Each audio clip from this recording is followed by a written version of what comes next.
Greetings, greetings, greetings. TGIF, everyone, and Happy New Year to you. Hopefully, we'll be able to hang out together and celebrate all the time zones. That would be nice. Let's see what we got. And today we do have a pastor, and it's Pastor Willie, and she has a couple of sermons. She won't take long. She's not some like those pastors that say, "Oh, this is not going to take long," and then they'll be sitting up there for 2 hours and all that. She has a couple of sermons, and yeah, so we'll bring her on.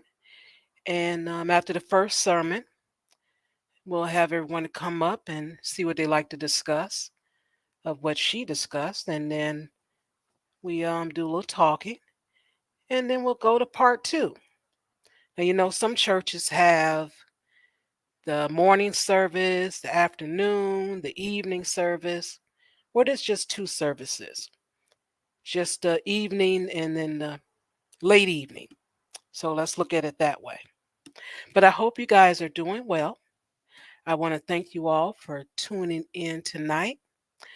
Like I said, I hope we do have some fun. It'll be great. Yeah, yeah. I'm looking forward to it. What's happening, Don Teasy? What you doing?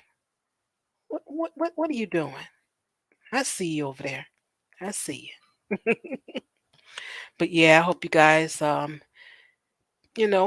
have been pretty safe out there because there's been a lot of shopping incidents. I mean, you just go to the darn store and stuff is happening.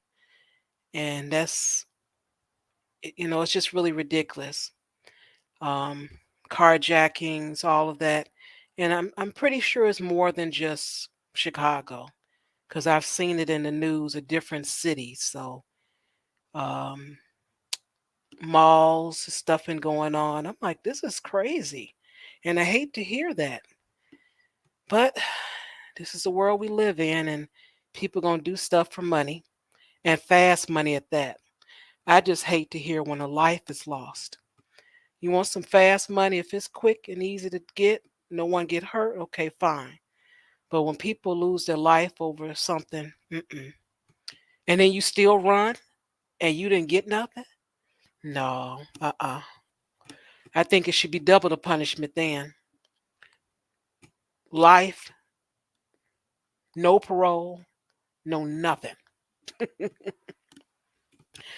But other than that, I don't know.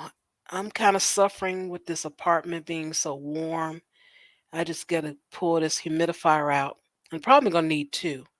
I'm gonna need one in each room. That's just one in the living area, one in the bedroom area. I think I'm just gonna have to do it. So that's on my agenda for tomorrow.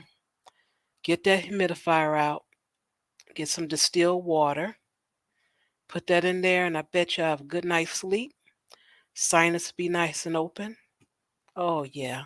I can feel it already. Yeah. All right, guys, without further ado, I'll go ahead and allow Miss Willie to come up. Well, you can call her Miss Willie. It's Pastor Willie. That's what she told me she's referring herself as. So I will drop down and I'll bring her up and we will continue shortly.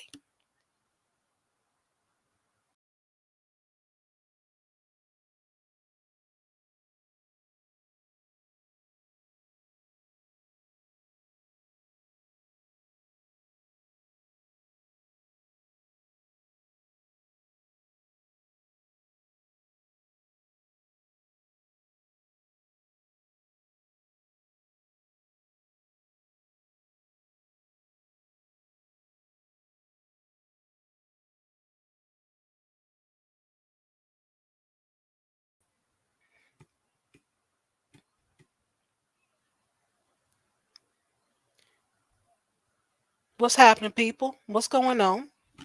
Nice to meet you. I am Pastor Willie. I've been ordained since 2014, the fall of 2014. And the church I've been ordained from is the first and last missionary and doggy style church of the living. That's it. That's the name of it. There's nothing behind that. I know you were looking, but that's it. But anyways, it's a cool church. And yeah, it's a cool church. And what we're going to do, I'm going to share a few things with you. Um, First, we're going to talk about R&B. You heard of R&B before, right? Not R&B as in rhythm and blues, but rhythm and booty. Yeah. Let me explain that to you. See, back in the day, there used to be songs that guys could say something to a woman, get all hot and bothered. She'd be thinking about him because he sang the line or something, and she remember him like, or they had a dance or something, or anything like that. Maybe even his ringtone.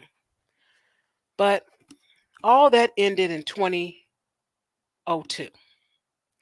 After Usher grew up and Usher started singing "You Got It Bad," and Chili was in the video, that was it. It was over with. You can forget it. Also, after 9/11, if you didn't really have a girl around 2003 to 2000, maybe 6, chances are it's going to be very hard to get one. So you might not have one now. And that's what I noticed around this space. I've been asked to come here and speak about some things that I've seen around this space. And I'm only going to give you the gospel. I'm not going to lie to you like a lot of these YouTube preachers. I'm not going to do that. I don't get paid to do that. My time is short. I said I might as well use it correctly. So that's what I'm going to do. Now, we worship the petty God. That's who we worship. And a petty God is a mighty good God. He sees everything. He's right there in the clouds watching. So you be very careful. All right? Just want to tell you that. Now, as I said, about 2006, around after that time, if you didn't get a girl and you ain't still with her, you probably don't have one now. I know that's sad, that's upsetting, but the music changed. It's no more rhythm and blues. And it's actually the music was rhythm and booty because that's what everybody was getting, some booty back then. You can't get none with this music nowadays. What you got now is just a bunch of beats singing about some darn pills, some drinks, and drug choices. Can I get a hallelujah? You know I'm telling the truth. You singing about some lean and Cavassier. That's I think it started off with that, then it moved on to Grey Goose and some other stuff. This pill, that pill, smoking on this, smoking on that. After that, you can't rap to no girl with that. What she was gonna do for that? That was no lasting impression. You wasn't gonna get nothing with that. So that's what I'm saying. It just went downhill. It just went downhill. Now, what's up with these repeat sermons? Because I know for 2022, you're going to get a whole lot of repeat sermons.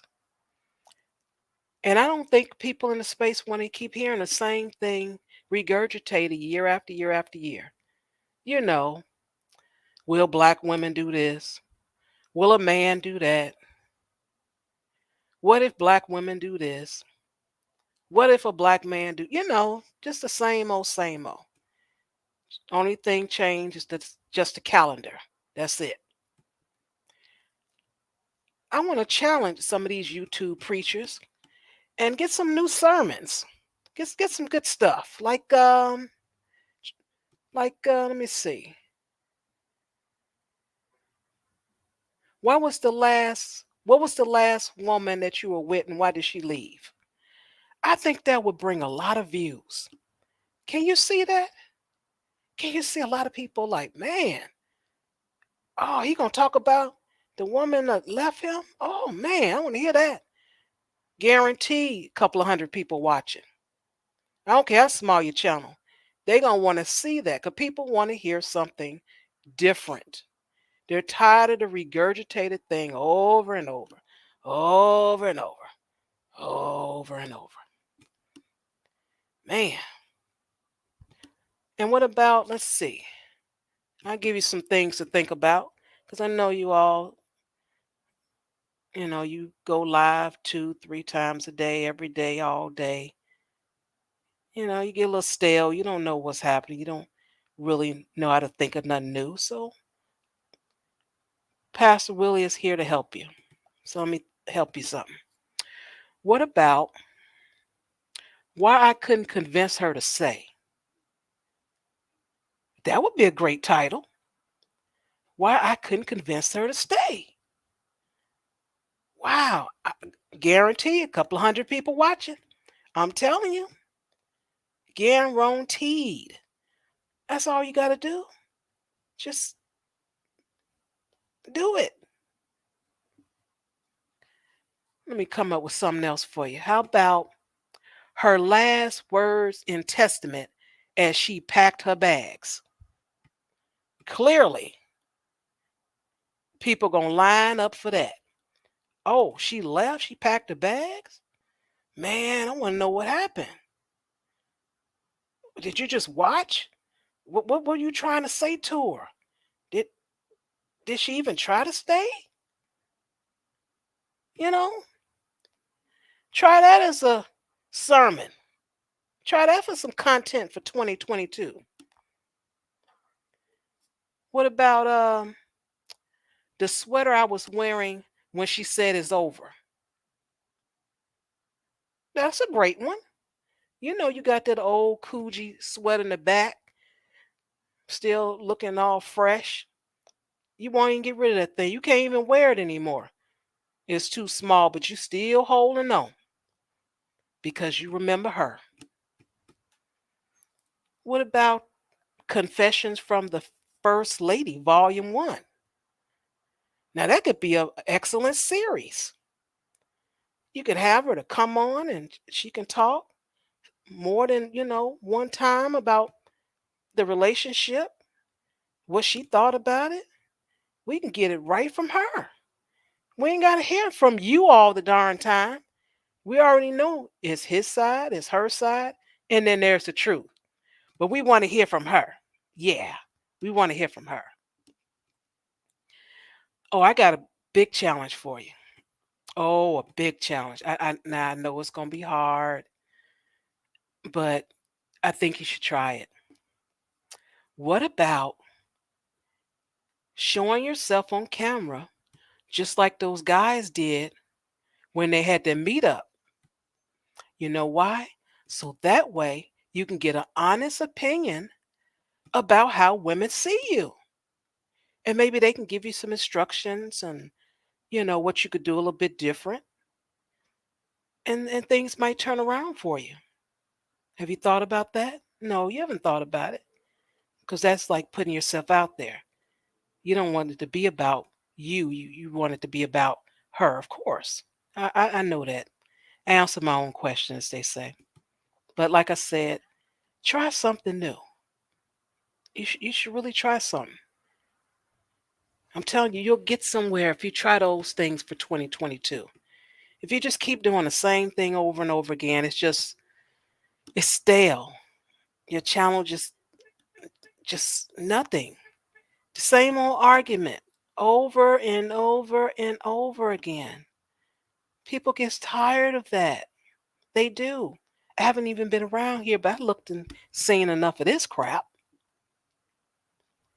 Now, I know you're not going to believe this, but there are some churches out there, some YouTube pastors that are promising people coochie.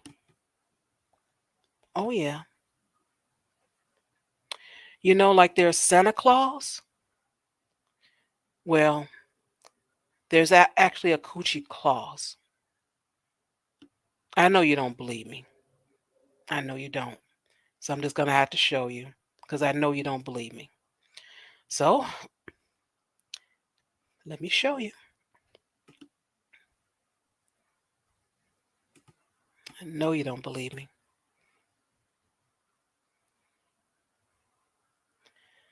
All right. So this is a coochie um, clause timeline. It started back in, I think this recording started back in 2015, something like that. And it tracks the coochie clause, and he's going town to town, and he's dropping off gifts, but they're actually saying that he drops off coochie. Now, of course, I don't believe this, but I'm just saying this is what's happening. And I'll play it for you. You can see the movement and everything. See the coochie claws? There he is. You know, yep, it started 2015. They started tracking the coochie claws. Hopefully, he'll get to a town near you. And I think this all came in about because after that rhythm and booty songs was gone, it started getting kind of tough. So they had to come up with something. So instead of Santa Claus, they came up with Coochie Claus. So they started a tracker, and hopefully you can find yourself on the map where he's going to come in and drop some off to you. I don't know, but hey, I'm just saying. Some are promised versions. It could be a myth. I'm just saying. I share the information I got. But like the let's all turn to the good book, right? Okay. Turn to your Old Testament. Y'all got your Old Testaments out? Turn to the book of Lauren Hill, chapter 2, verse that thing, that thing, that thing, ing. If you turn to that scripture, clearly, the scripture is saying if you got it, you got it. You just got that thing. It is what it is. You ain't got to do nothing extra for it. You just got it.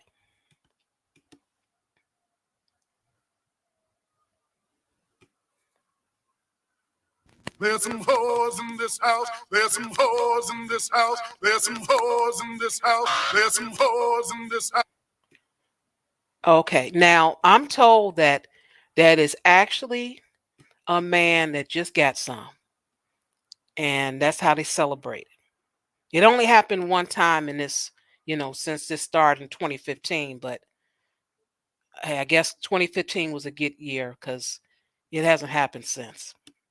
It just haven't happened since. And I'm not sharing, am I? Why do I have a feeling I'm not sharing? Oh, I am sharing. Okay. But hey, let's move on to the other part of the Old Testament. Turn to the book of Al Green, the chapter Love and Happiness, and read. Make you do right, make you do wrong, make you come home early, make you stay out all night long. Now, in that scripture, clearly, you find somebody you like, hey, sometimes you just get into some things. And these things are natural. These are just some natural things. Just like the book of, let me see. Let's turn to the book of Brandy. Now, that's in the New Testament. I don't know if you got your New Testament books out, but in the New Testament, the book of Brandy, chapter 1, verse I want to be down, it reads, I would like to get to know if I could be the kind of girl you could be down for, because when I look at you, I feel. Let's stop right there. In this scripture, the author is saying that they feel something when they look at him. Did you see any prerequisites? No. The author just looked at him and felt something. This is also those that can get it. See, this is just a natural course. These things happen. You have to do nothing extra. You don't have to stand on your head. You ain't got to make a certain amount of money. You ain't got to live over here. You ain't got to live over there. These things happen to some people. But I'm going to continue reading. We stopped off at, because when I look at you, I feel something. Tell me that you're the kind of guy I should make a move on. Now, see, in this New Testament, you see how these they're getting a little aggressive. See, in the Old Testament, it was a little bit different, but in the New Testament, oh, they're getting a little bit more aggressive now. Now, some of the women are not just hanging around wondering, because, like I said, because that rhythm and booty, those songs are not out there, so they got to be a little bit more aggressive now. Sometimes the guy just standing around looking, and the girl like, well, dang, is he interested or what? So she says something. Yeah. So again, I'm Pastor Willie. I want to thank you so much for letting me come on my first sermon. We're going to let people come up. You guys can discuss it, and we'll carry on with the day. Thank you.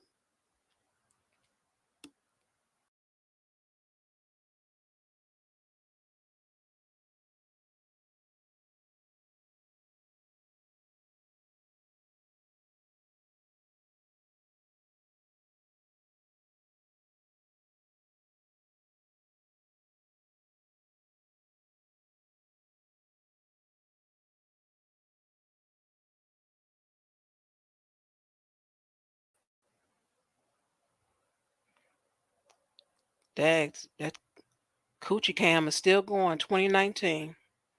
Dang.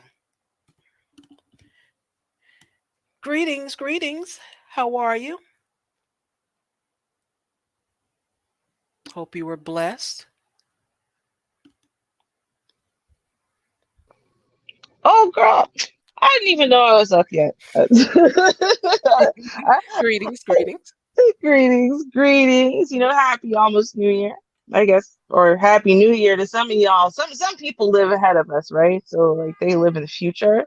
So I guess Happy New Year Right. to those people too, and everything, whatnot. So Okay. hey, listen, y'all will have to forgive me. Listen, every year we all have traditions that, sometimes distract us, right? Like, for example, some people might have traditions of baking cookies or whatever. Apparently, I have a tradition of catching COVID right around this time of year. Hooray! That's, No.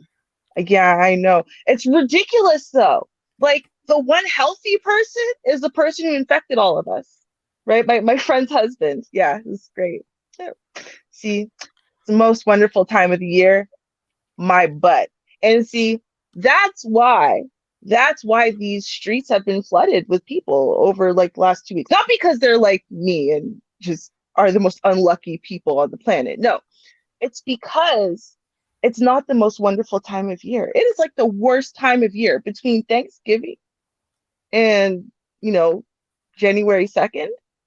It is the worst time of year for the majority. Even people in relationships, but I'll say obviously the single people, because for all that they all want to sit there and point fingers and talk about blame all year round and whatever, this time Mhm. of year comes around and they lonely. They're very, very lonely. And, you know, it feels empty. Even if they, celebrate with family, then they go to the family's house and they see everyone else with a significant other but them, and their boys or, their girls, if it's, the other side, they're not available to hang out because, they got family plans to do.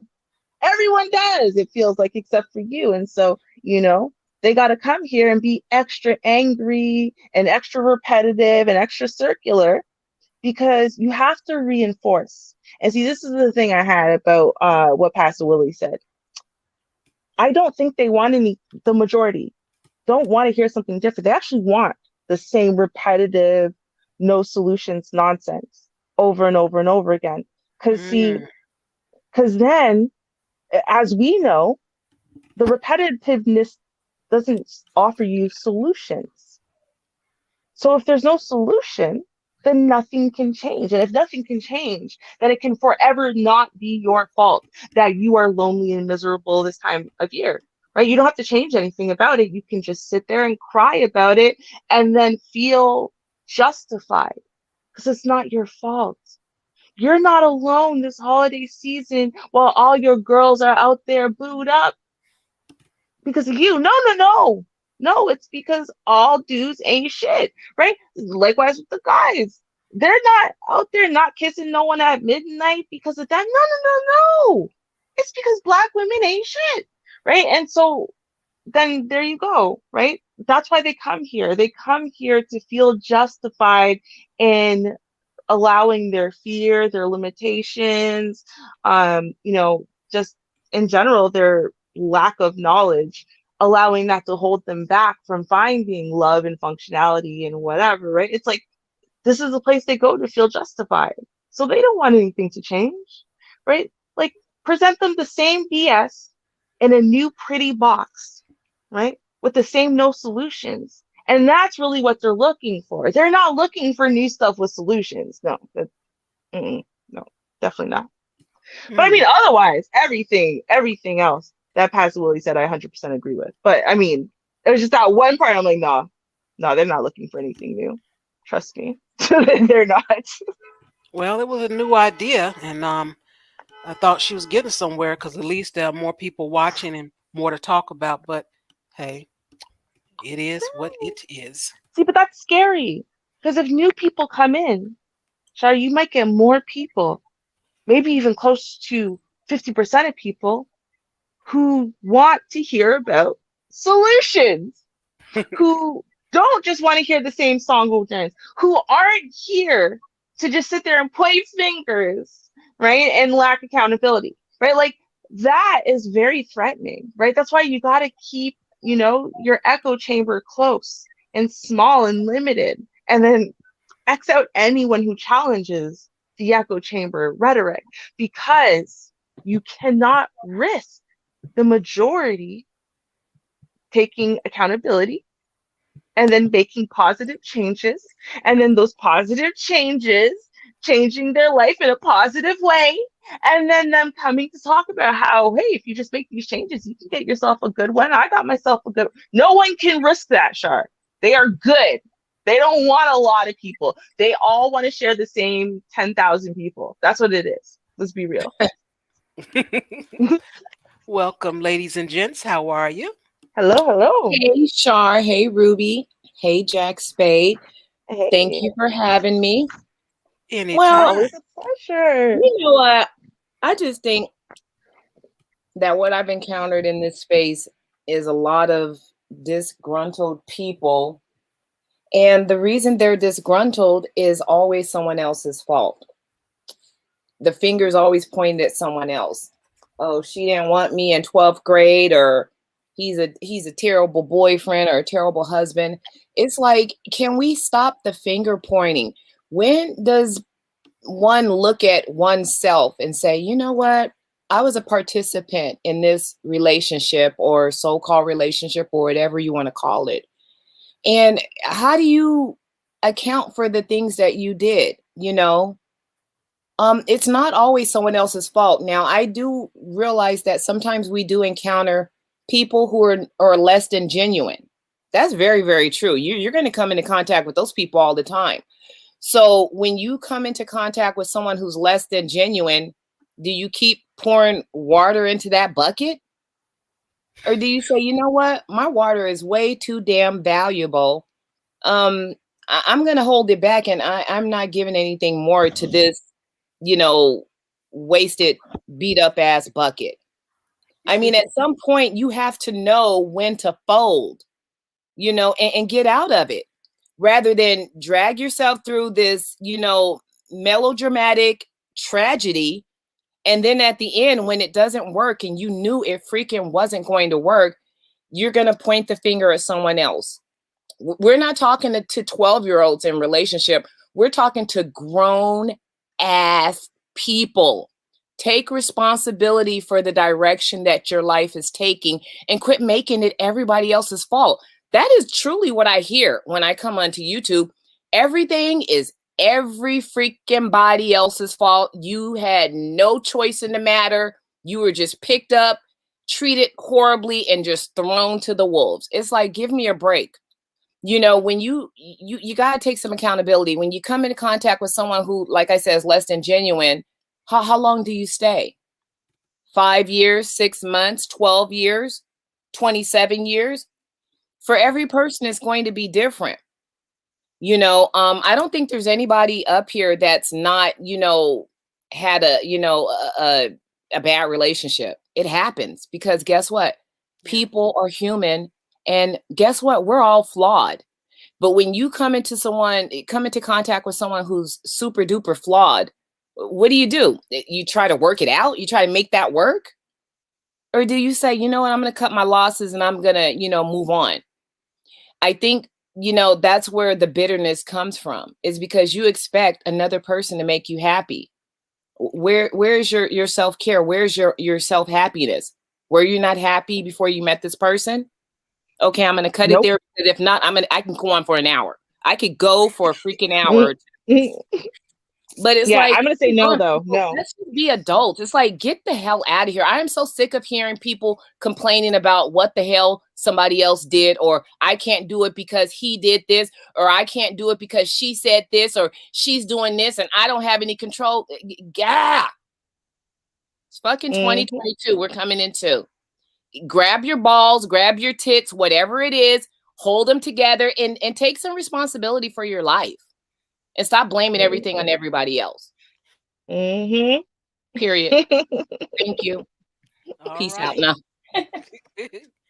You know, there's a lot of new content creators, and they are interesting. And I see they're actually in the algorithm, and they're just going to push a lot of this rhetoric to the side. And I'm interested. I'm interested in seeing it. Um, what is that show? Um, the Pocket Watcher guy. He's a accountant, and he has some good stuff going on. I'm like, wow. He talks about scams, and then he gives you jewels about just how accounting goes sometime when he's telling a story. So I see that show is growing, and there are some Mhm. other shows too that's out there to tell you about different things. So I'm like, wow, this is really good. I'm excited about it. So you're going to see a lot of new shows in 2022. Watch and see. Well, you know what? I look forward to that, Mhm. because we've been on this same record of it's everybody else's fault and I didn't have anything to do with it. I was a victim for like the last 10 years. It's like, get the hell off of it. It's like, stop. Stop. You complaining about it is not doing a damn thing for your self-esteem. It's not doing a damn thing for your situation. It's not doing a damn thing for anybody except for bringing more traumatic people into your story. Yeah, I think it kind of ran its course now. It's I old. think. It's hella old. It's dusty and it's Oh, tired. Don't be laughing. Char. No, Char. Listen to Char thinking people are done blaming other people. I'm sorry, Char. No. No. I'm sorry, Char. I'm sorry. No. No, but it has run its course as far as Ever. high as it can get.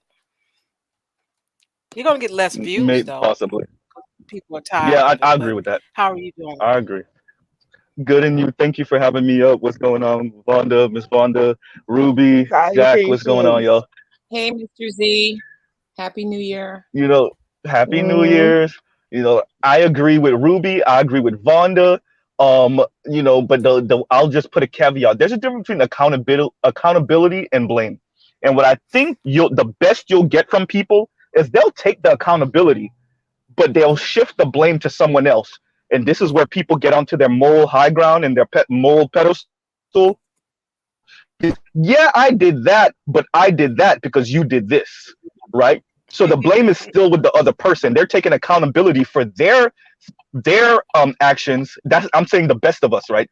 They'll take accountability, but the blame definitely got to belong to someone else, right? So I definitely see that but if happening in you're this blaming space. someone, Mhm, let me ask you a question though. If you are mhm, blaming someone else, period, mhm. is that taking accountability at all? I mean, it's not, I but don't think if so. if you're No. if you're willing to tie yourself up in a knot, essentially excusing what you did, then yeah, it's not about making sense to us. It's about making sense to themselves and to whatever hurt girl or hurt boy friends they have. So Well, I don't know. I'll say it this way, right? Because and I've spoken about this, but I was in an abusive relationship, and what nobody ever hears me say is how I blame him for the abusive relationship, for being abused. For I don't. I might explain to you how I landed myself in that particular set of circumstances, right? But what I don't do is blame anybody but me, right? Even I didn't abuse myself. It's not right. No matter what, it's not right, right? And me taking full accountability for my own actions and the positions I put myself into and the positions I stay in. That's not me making the other person's actions okay. It doesn't make it okay to abuse someone, right? But it's not accountability if I'm going to, while I'm talking about me, blame him for everything, right? I'm not going to say Sounds I too much ignored like all the red sense to me, Ruby. flags. No, Sounds too I much like ignored. sense. You can't talk about ignoring red flags, right? Because if you ignore the red flags that someone is destructive is going to destroy you, and then they're destructive and they destroy you, right? And then you walk around for 10 years putting all the blame on the person who was destructive and destroyed you. Well, they gave you all the red flags. I told you they were destructive people who are out to destroy you. I think you're being chose to too ignore nice the red still, though. flags. I think you're still being too nice though with it, Ruby. You know why? Because I think sometimes we don't want to acknowledge that we had a vested interest in the situation we found ourselves in. Not that we just found ourselves in it and then kind of passively accepted it, and that's where our blame or our accountability comes in. No. Put it this way. If you like, let's go to extremes to paint the picture. If you like a particular lifestyle and you end up with a D-boy and you know he's a D-boy and then he gets himself locked up and now you're, kind of living a bummy life now, you can't blame him for getting locked up. You wanted the lifestyle. You ended up with the person you ended up with, and he eventually got caught, and then that was the end of your lifestyle. You don't get to play. Well, I didn't know you don't get to play plausible deniability. You didn't get to play none of that. And I think what ends up completely happening, agree with that. I completely agree with that. that's what I think men and women are doing. We have you want a particular look, you want a particular lifestyle, you want a particular, man with a certain income, you want a woman that look a certain way, and you're willing to sacrifice until the bill comes due. And the bill comes due with maybe a lack of loyalty, maybe some abuse, maybe some verbal abuse, whatever it is. And when the bill come due, that's when everybody start copping pleas and, oh my God, I didn't know, why is she so abusive, or why he's so abusive, or why is he cheating? You wanted the best looking dude on the planet with the most money. You think he's gonna be loyal? But see, that's where you're wrong. I'm gonna ahead. explain to you why you're wrong, because this is actually the reason why we'll never come to the table, and we're never going to actually come up with collective solutions that heal the community. Because what men do is exactly what you just said, but women are doing the same thing. We're just doing it to each other, right? So men will say stuff like that. Well, you wanted the lifestyle, so that's why you decided, and then da. And then women will say the same thing to the men. Well, you wanted the hot The gold big digger, booty. Ruby, I just did that. Big I booty just and did that, hot Ruby. girl, so you got it. That's what I'm saying. So here's the problem, though, right? Mhm. The problem is that the very large majority of people who get caught in these really bad, outcomes didn't go in there with that mentality, right? Like in my case, I didn't go for the crazy expensive lifestyle or the best looking guy or any of that bullshit. Didn't, right? And most guys, right, they're not saying that, oh, well, she's the big booty Keisha or she's the hottest girl in the room, and so no, right? And here's the thing, right? Whether we're talking about abusive people or we're talking about scam artists or whatever it is, right? These are people who are very good at human behavior and psychology and manipulation. Okay. And what do they manipulate? They manipulate your mind and your heart. Right. And I agree. so, in essence, right, the far larger majority of people who find themselves in these situations weren't chasing those things. It's very few and far between that you have people and you're kind of like, yeah, you got your just desserts, But right?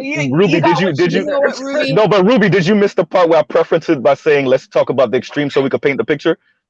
Yeah, No, I said that in the beginning. But I sympathize with Ruby in that, when I was in my younger years, from 16 to 18 16 to 18, I was in an abusive relationship, but I didn't look for an abusive relationship. I met a guy and I liked him and he liked me. And so we embarked on a relationship. It wasn't until later that I found out that he was abusive. So in my mind, I thought to myself, Vonda, how long you gonna stay in this shit? And so you have to think about it, and you have to look at it. And I'm like, you know what? I have known some people very close to me in abusive relationships, and this is how it went for them. There's no way I'm gonna think that, I'm gonna fare any differently. And for me, I don't think abuse is okay. So personally, for me, once I figured out that it wasn't me who needed to change, either girl, accept the abuse and it'll be easier on you, or just leave. it was, I'm going to leave because I don't want to be explaining black eyes and busted lips and, now I got a tooth knocked out and Vonda, ain't no. nothing wrong with somebody telling you to eat the cake. Ain't nothing wrong with that, okay? No, I'm playing There's with you, something Vonda. very Go wrong ahead. with somebody telling me to eat the I'm cake if playing I with don't you, want no Vonda. damn cake. Go ahead, Vonda. And so my thing is that I had to make a choice. I don't want to do this. Now the relationship was very involved. There was a kid involved, and but you know what? I don't give a damn. Do I want my kid growing up watching me, explain black eyes, or I'm in the room getting, choked out and everything's okay? I'm not living like that. So for me, the choice was very clear and cut for me. And I'm not saying it's like that for everybody, because some people, have different, situations. They may depend on this person financially. I didn't depend on this fool financially. That just wasn't the case. But what it was is that I loved him. Right. But I'm like, but guess what? I love myself more. So I don't want to be beat up, and I'm sorry, smacking me, or punching me that's not love. And I don't want to be in a relationship like that. So I made the decision I was going to leave, and I left, and I never turned the freak back. That just wasn't an option for me. So for me, I took responsibility for my life and how I wanted my life to go. So I could have stayed with that person and, he was a bad person because he beat me up, 5 days a week. But what the hell was I staying there for? Where did I play the part in that? I didn't provoke him to hit me. But even if I had, does he not have control over himself? I'm not going to take the responsibility for someone putting their hands on me because they don't have the emotional intelligence, the emotional control to control your fist. Because you can't go punching out your boss because they said something that you didn't like. You can't go, jumping on the police because you don't like that they pulled you over for a ticket. You have to, exercise some diplomacy. You have to behave like a person. And at the end of the day, if we're having a discussion and, you don't like the way the discussion is going, the end all to be all is not to just, slap me in the face and like, okay, that's it. I said, that's it. Like, that's a no. There's something that's inherently not right with that. I didn't feel comfortable with, having, bruises on my body or being beat up. That's just ridiculous. I'm not dealing with that. So, yeah, I didn't see the signs when I first met him because, of course, he didn't display that. He didn't explain his Ike Turner side to me. It was really nice and, wonderful. But once that came out, that's the emotional manipulation that Ruby was talking about. The emotional and because that's exactly what they do. They're the most charismatic and charming. You have to make a decision on what you want. What they do is this, right? They actually present such a good side, right? That actually a lot of people, right? And this is on both sides, and this is any type of, so when I say abuse, so financial, physical, mental, emotional, right? People who are not there for good intentions. They are actually your dream come true at first, oftentimes, right? It's like perfect personality, the perfect, vibe, someone who finally sees you and gets you and understands you, someone who really loves you, someone who really knows you, someone who's really invested into you, right? They're for sure all the things that were bad in your previous relationship, they are the opposite. If anything, they become far more attractive than they started just because they seem so wonderful. Right. And so what we don't do, right, is we don't give any empathy or understanding or care, honestly, to the other side. In fact, to the point where I have stopped listening to many channels over the last couple of years alone because of them and their new ideals and beliefs about abuse and abusive relationships and what qualifies as abuse or not, and whether a woman deserves being abused or not, or whatever, right? Or just brushing it off. Well, as long as men sometimes get abused in relationships, then men should also be able to abuse women. Like the amount of insanity that we have traveled down in the last few years, to the point where like we've gotten further and further away from understanding or from resolving anything, right? If anything, it's like the Olympic Games of pain and blame. So it's no longer about finding that empathy, finding that understanding, really listening to hear each Oppression other, Olympics. to debunk. Yes, right? It's listening to debunk. It's listening to respond. We don't care. Nobody cares anymore, right? The men don't care. I could sit there, I'll tell you my hard luck story from the day I turned 15 until the last time my boyfriend put his hands on me. And you know what? They're gonna ask some question about if I was being submissive, or I probably deserved it, or that's what I get for picking a this, or whatever, right? Like they're just trying to find a way to invalidate you. And I would love to just blame this on the men, but let's be real, the women are doing the same thing. So, you know what I mean? Like these are not productive spaces anymore. I think they could have been. And, you know, we were in control of where they go, the direction they go. And we chose to vote with our feet, with our clicks, with our likes, with our views. And you know what we're supporting? Mm. We're The most extreme stuff. Yeah, we're supporting the bullshit. We're supporting the thing that invalidates the most men and it invalidates the most women and criminalizes Confirmation and bias. demonizes the women and criminalizes and demonizes the men. Right? That's all we want to do. Right? Just I'm gonna make him more of a demon and more of a piece of garbage, right? So that way I'm more of an innocent victim and vice versa.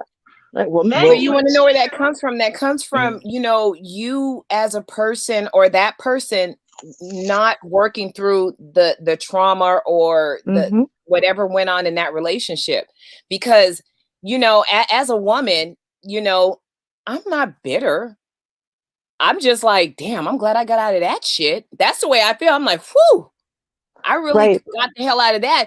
I'm like, okay, so now I have an example of what the signs are. Not only do I have my own personal experience, I have, you know, the experiences of other women who I see be in the same situation, you know, and I'm like, okay, that's something I'm not going to go back to, you know, and you move on, you learn and you move on. You know, do I think all men are abusive? No, but you know what? I know sure in the hell they can be, you know, and that's coming from me as a woman who I'm not an abusive woman, but I know that men can be that way. Do I think all men are like that? Of course, I do not think they are. But you know, even abusive people are not all bad. You know what's crazy? A lot of people call me crazy for this, and it's true. The abusive relationship I was in, he's still one of my friends to this day. Actually, very close friend. And he credits me. He actually gives speeches where he talks about changing his whole world, coming from being homeless with a 9th grade education to graduating from college and all the stuff that he's done now. Currently, he's in somewhere foreign, like Brazil, maybe, or Brazilian jiu-jitsu. Yeah, he's in Brazil following his jiu-jitsu dreams. He was going to go to Thailand, but it was too hard to cross the border with Rona. Anyway, point is, he credits me for saving his life countless times, and he wouldn't have accomplished anything without me. This is not when we were together. We were together for 4 years, basically 20 years ago. But it was me being a friend after that, and helping him help himself and guiding him, even though I was the younger one, guiding him through life in a way that his parents never had, that all of his ancient no-count friends never did, the way his baby moms did, you know, so all these people who had never been there for him, that should have been, right? I mean, the system, the schools, everywhere that he just kept falling through the cracks. And I was the person who kind of stood in the gap. Even though he had treated me so badly for a time in our relationship, right? And then we broke up and whatever. No, I'll be your friend. And I'm one of those people who means that when I break up with people, like, I'll be your friend. I really will be your friend because we're done now. I see you like a brother. That's it. And he actually sees me like a sister now. Like, it would be creepy to him if he were to listen to our conversations here. We start talking about like sex stuff. He'd be like, oh, come on, that's disgusting. Like, you know, like, because he sees me like a little sister. I know it's weird, but it's true. Now, here's the thing. Because of that relationship I had with him, and at first I used to beat him up. Every single day I saw him, we would start drinking, and about the 4th beer in, I would start crying and just verbally, you know, just demolishing him for how horribly he treated me and how he ruined my life and da-da-da-da-da. That was years of our quote unquote friendship, right? Because I was still traumatized, right? I was still deep in post-traumatic stress disorder. I was still deep in, like, I was never going to move past it. The person I was lost forever, and I couldn't get over that, right? And here's the thing, going through my personal journey of actually healing, and actually confronting a lot of things. Not just that, but a lot of things. I have a lot of trauma in my past, a lot more than people seem to think here in these streets. Because apparently, if you have trauma and pain and bad things have happened to you, and you know, weren't born with a silver spoon in your mouth, well, then you'd be running through the streets, yelling and screaming and cussing and you know, just kicking up storms and stuff. You couldn't just come out here, be respectful, just hold your tongue, you know, mind your P's and Q's, not want to be up in the drama. No, right? People don't realize you can heal. And then you can like move past that and get through that and actually live on your own terms and your own code. I have an internal moral code that makes me a trustworthy person, even if you don't deserve it. If I'm going to say I'm going to do something for you, I will. I will never sit there and you know, double cross people and da. And so I'm the only person that man trusts, even though realistically I'm one person who should, you know, and he says it, I should probably, you know, shove a shiv into his jugular at some point. But I'm also the only person he trusts. Why? Because I healed, I worked through my own stuff, and I stand on my own moral code. I don't judge him by the worst things he's ever done. I don't judge men by the worst things he's ever done. I don't judge women by the worst things that women have ever done to me. It's fine, it's not logical and reasonable and whatever, but I don't need to. I don't need to, because why? Because I healed. Because I overcame the pain and the destruction. That's very unique, right? Ruby. That's very unique because a lot of people don't heal from their traumas. Now, me and my, you know, abuser, you know, so-called, you know what? It wasn't even a matter of me forgiving him. It was like, you know what? That was some shit I had to get out of. And now I will say it wasn't easy to get out of because he didn't, you know, he wasn't very willing to let me go. But I had to do some things that would, you know, solidify the breakup, you know, and I had to stick to my guns in order to protect myself, you know, and after everything was over with, you know, sometime later, you know, we did speak again. I didn't hold any grudges because I was like, whew, I dodged a bullet with your ass and, you know, I got out of it. But at the end of the day, you know, I don't owe him anything. You know, I don't even owe him forgiveness because guess what? He never freaking asked for it. He never asked for it. So the forgiveness was for me so that who is he that I'm going to keep giving him a part of myself by hating him? He's not worth all of that. He's not worth all of that. So I'm just going to walk away. And you know what, to this day, you know, I can speak to him, you know, we share a kid, you know, a child. So yeah, I can speak to him, but at the end of the day, I don't feel like I owe him a damn thing. And you know what? He doesn't owe me anything. You know, you look at it and it's like, you know what? We were young, you know, he was young too. And I look at that too. You know, like I said, between 16 and 18, you know, he was 3 years older than me, 19 to 22. That's still young. So you know what? He was learning himself and hopefully he learned his lesson, but I wasn't about to go through the next decade with him trying to figure it out and learn his lessons. I just knew that I didn't want to go through the abuse.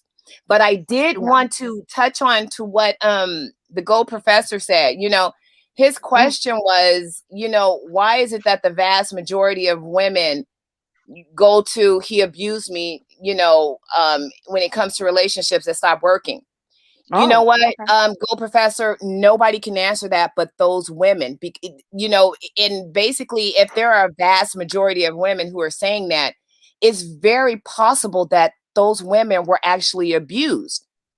Now, I'm not saying that, you know, those men are horrible men because they abuse those women. Like I said, you know, it came to a point where I knew I was being abused and I had to make a decision for myself, you know, in my future and what I wanted to deal with. And it's going to be different for every single woman. So that is a very individual question. But if you're saying a vast majority of women are saying that, it could be quite possibly because they were abused. Now, are there women who say they were abused and they weren't? Yeah, it's very, very true. There are women who say that. But, you know, me personally, that's why I say each story is different because Ruby's story is different than mine. You know, we both say that we were abused, but you know what? Our stories are very different. You know, this man learned and grew from her. I don't really give a damn what that man grew and learned from me. I just knew I didn't want to be abused anymore and I was out of it, but I don't hate him and, you know, wish him to hell because of the way that he treated me. I just knew that I had to get out of it. I moved on, and I feel I was a better person because of it. You know, But you I know did what? what was best for me. I think actually, and see, part of the reason why, though, right? Our circumstances were different, even, right? Like y'all share a kid, me and him don't share a kid, but what we did share at the time was a circumstance of basically being poor and hungry. And I had just turned 16, and literally, like I'm telling you, the day I woke up, I was 15 years old, and my parents just decided to stop being parents. And within 8 months of turning 15, I was homeless, like legit homeless, being kicked out for no good reason. And my parents had two completely different reasons and things going on in their lives, while they just dropped me from being their kid, which, you know, for other people that might not seem like a big deal, but when you weren't raised to take care of yourself, you were raised to be, you know, parented. It is a big deal, right? And so, you know, at 16, yeah, first of all, I needed an adult. When I say I needed an adult, I mean as in I literally needed an adult. You couldn't get nothing when you're 16 years old. You couldn't get a cell phone. You can't get bills in your name. You can't get rent, you know, anything at 16. And my parents were trying to do nothing for me, nothing. So in a way, I needed an adult. A. B.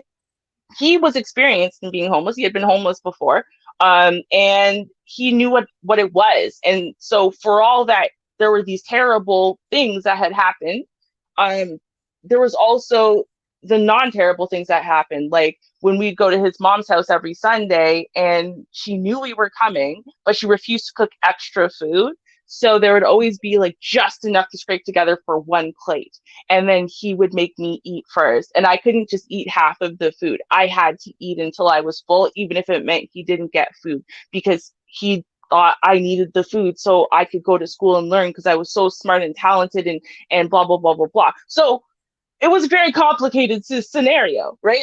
For me, right? So it was completely different than other people who've gone through something, and their situations are going to be different from other people's. I'm going to say this, though. You're asking based on a biased sample of individuals why all these women say this. I'm going to tell you what I mean by a biased sample. That is to say that the women who come here, the men who come here, they are not representative of the general population. They are representative of the kind of person who is drawn to this space, okay? Which is not everybody. It's not even close to everybody. In fact, the majority of people will never find this space. They'll overhear the name Kevin Samuels and go, what's that? They won't even know that it's a content creator or YouTube. Okay, I only found this space in 2017, maybe? Right? I didn't even know it existed at all. The concept of this space, I didn't know existed, right? My friends don't know this space exists at all. They don't know anyone here exists. They don't know nothing about it, right? So this space is not drawing in all women, right? The women's sector is not drawing in all women. It's drawing in, right, from both sides. It's drawing in people who are having issues generally with dating, relationships, or with societal issues. Okay. And like, I mean, sure, as Black people, we're all going to face societal issues, racism, systemic issues, whatever, but not everyone's going to care. Okay. Let's be real. Not everyone's going to care. Not everyone is dating someone right now, right? But not everyone looks at being single as like this destructive thing, and they only have ain't shit people in their past and da-da-da-da-da, right? So this is drawing in a biased sample of people. And of that biased sample, is it more likely that the women who are drawn into the women's space and then drawn from the women's space to reach out to the men's spaces, which is where you're asking them the question, is it more likely that those women have experienced abuse? Probably. It would make sense given, you know, the issues that tend to draw people into these spaces to begin with. Right? So that's what you have to more so recognize is, you know, why are people here to begin with? And then what problems are they more likely to have that people who aren't here are not very likely to have? That's my answer to that. And now a word from our sponsor, Brokeback Marvin's Barbecue and Wings. Yummy. Jack. Sorry, go ahead. You know, when, but yeah, no, when Ruby Uh-oh. was speaking, You're I was working, thinking Mr. about. Z. Can you guys hear me? Okay. Okay, Yes. you're back. Because I want to hear you. I like to hear Now you you're speak. muted, so I don't know what Yeah, happened. I'm muted because I didn't know if you guys can Oh. still hear me. Can you guys hear me now? Yeah, we can hear Yeah, you. Go we ahead. can hear you. Okay, perfect. So I was, you know, when Ruby and Vonda were speaking, I was thinking about exactly how Ruby ended, which is, you know, people in this space, and being black, what I find frightening, really, really frightening, and I bring this up to BGS and everyone. I'm sorry. Wait, give me a second. All right, so while he's waiting here, my name is Jack, and I'm a content creator. I need the YouTube trauma to continue. I have me a Cessna CJ4 jet on order. I'm getting paid, and I'm having my high value man home rebuilt because I stepped out to take out some trash 2 days ago. A car drove by. The windows were heavily tinted, and it seems as though the guy inside of it looked kind of like Kevin Samuels. So now I'm gonna have my home tore down and move to the other side of Buckhead because there goes the neighborhood. I'm not saying it was. What the heck just happened here? Somebody. Can you guys hear me?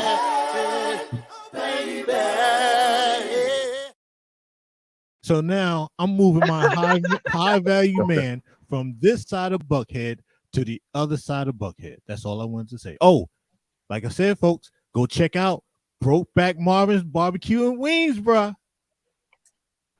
Hysterical.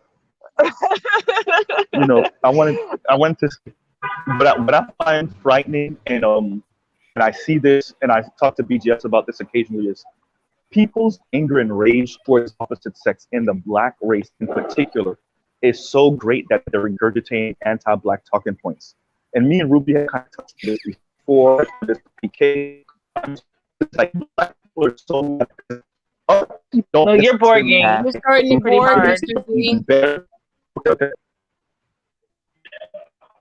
Yeah, go ahead.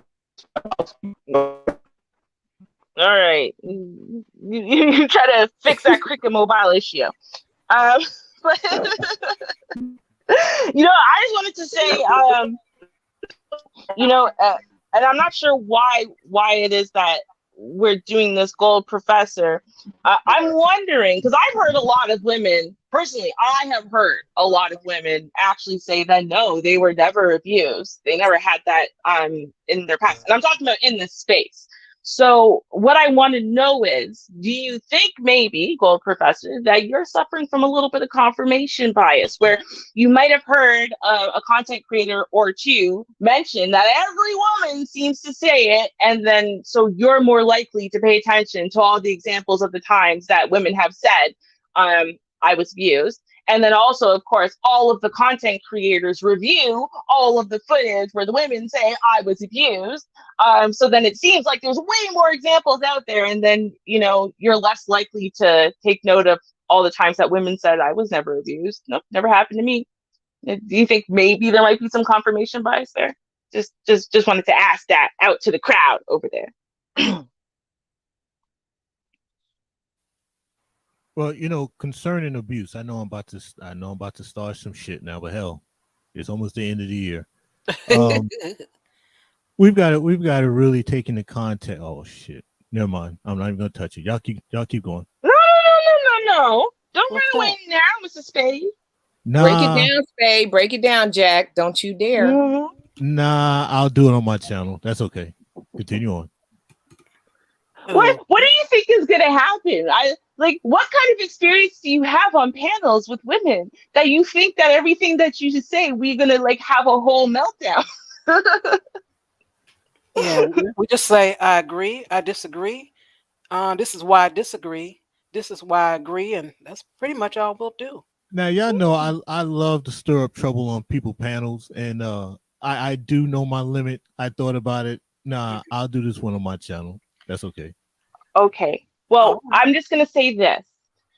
Every time you've come up here, at the end of the stream, you go, I am so surprised no one was upset at me. And we continue to tell you that no matter what your opinion is, we're not going to be upset at you.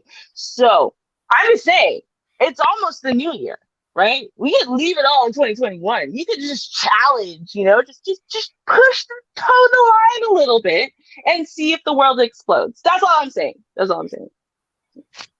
You could just All try. right. I try. Yeah. I try to clear myself. All Okay. right, let's do this. Okay. So what we're gonna have to, not us, just the public in general, we're gonna have to take into context that majority of domestic violence that takes place in the homes, both parties are equally, majority of the time, both parties are equal contributors. Yes, you do have it where about 27% of the time the male is the aggressor, about 23% of the time the female is the aggressor. This is a male and female. I'm not talking about male and male or female and female households. But we got to look at the fact that a lot of times, 50% of the time, these incidents, it's a one up type of situation. One person did something, the other person tried to one up that person, the other person tries to one up the person, and then before you know it, you end up in a situation where the police is called, where if one of the adult parties had removed themselves, the situation would have ended. Just like the Ray Rice and I forgot her name, his now wife incident, where both parties were busy trying to one up each other, and it got to the point where he spit on her, or it looked like he spit on her in the video. She charged him. He put his fist out there, and she caught a quick one. Mm-hmm. Okay, you know what? I hear what you're saying, Jack, but you know what? And like when we're talking about domestic violence situations, unless you're coming with some clear stats, I can't accept what you said, because every situation is different. What was played out to us for that Rice situation was horrific. Unless that woman was coming at him with a knife, for her to be cold cocked like that, I didn't like to see that, and it was a horrible scene. Now, we don't know what happened before. No, we don't know unless we were there. Each domestic violence situation, it is a separate situation, and not every domestic violence situation is the police called. The police was never called in this particular situation that I'm speaking of. So there are no stats or no data to go with that. I mean, basically all you have is just what I said happened. Now, will he come in and will he say something totally different? It's quite possible he could say something different. But we cannot put a blanket unless you have clear stats and you want to share the screen on Shar's channel and show us those stats, just to make a blanket statement about, oh, well, we know that, women hit and, it's because she did this and he just happened to just knock her out. I'm just not going to accept that, because at the end of the day, the physical power of a man is more than a woman. And as men and as leaders, how do you deal with, subordinates? If the woman is a subordinate to you, how do you deal with, is the best method to cold cock her, when there's a camera that's visible? What else could he have done as a leader, as the man that's in charge? What else could he have done? That was the only thing he could have done, was to do that to her. So I've not had an interview with Mr. Rice or Mrs. Rice, so I don't know exactly what happened in that situation. I don't know if there's anything on YouTube that depicts what exactly happened. But what was actually displayed to the public was horrific. And that's really what we have to go on. Is it fair to judge him just based on that? Not necessarily, but it was horrible because he's a man. He's a man. Well, we're not going to act like men are not stronger than women, but let's just, for now, unless we have clear, stats, let's just deal it with the individual situations. I mean, Ruby, did you, provoke your ass kickings? Wait, my turn. I want to respond as well because I actually disagree with both of you. Um, I will agree and disagree with both of you, and I'll Of explain course you do, why. Ruby. Of course I do. I knew as soon as Vonda started talking, I'm like, oh, she ain't gonna like my answer. Um, We actually, never I agree. Never no, agree. we don't. I'm gonna say this. I think first of all, when we're talking about abuse, just as literally the act, one person hitting the other person, right? They are the aggressor as far as they hit someone first. I think, right? And you're right. I don't have statistics because abuse as a statistic is largely underreported. It's very underreported in women. It's even more underreported with men. Um, Mhm. now, with that being said, this is what I think. So let me lay out everything I think first, okay? Because there's a few levels to it. I think if we're just talking about the act, one person hits the other. That person is hitting the other aggressively out of anger or some other negative emotion, right? And they are the aggressors and they are swinging first. I think that that happens more from female to male. And the reason why I think that is because we all did, grew up watching TV our whole lives, seeing that it's okay to hit men, right? It is okay for you to hit a man upside his head. I mean, it's to the point, and it's hard in all these TV shows, right? From Fresh Prince to whatever. What do? You slap a man upside his head when he says something stupid. You slap a man, not women, just men. You only slap boys upside their head.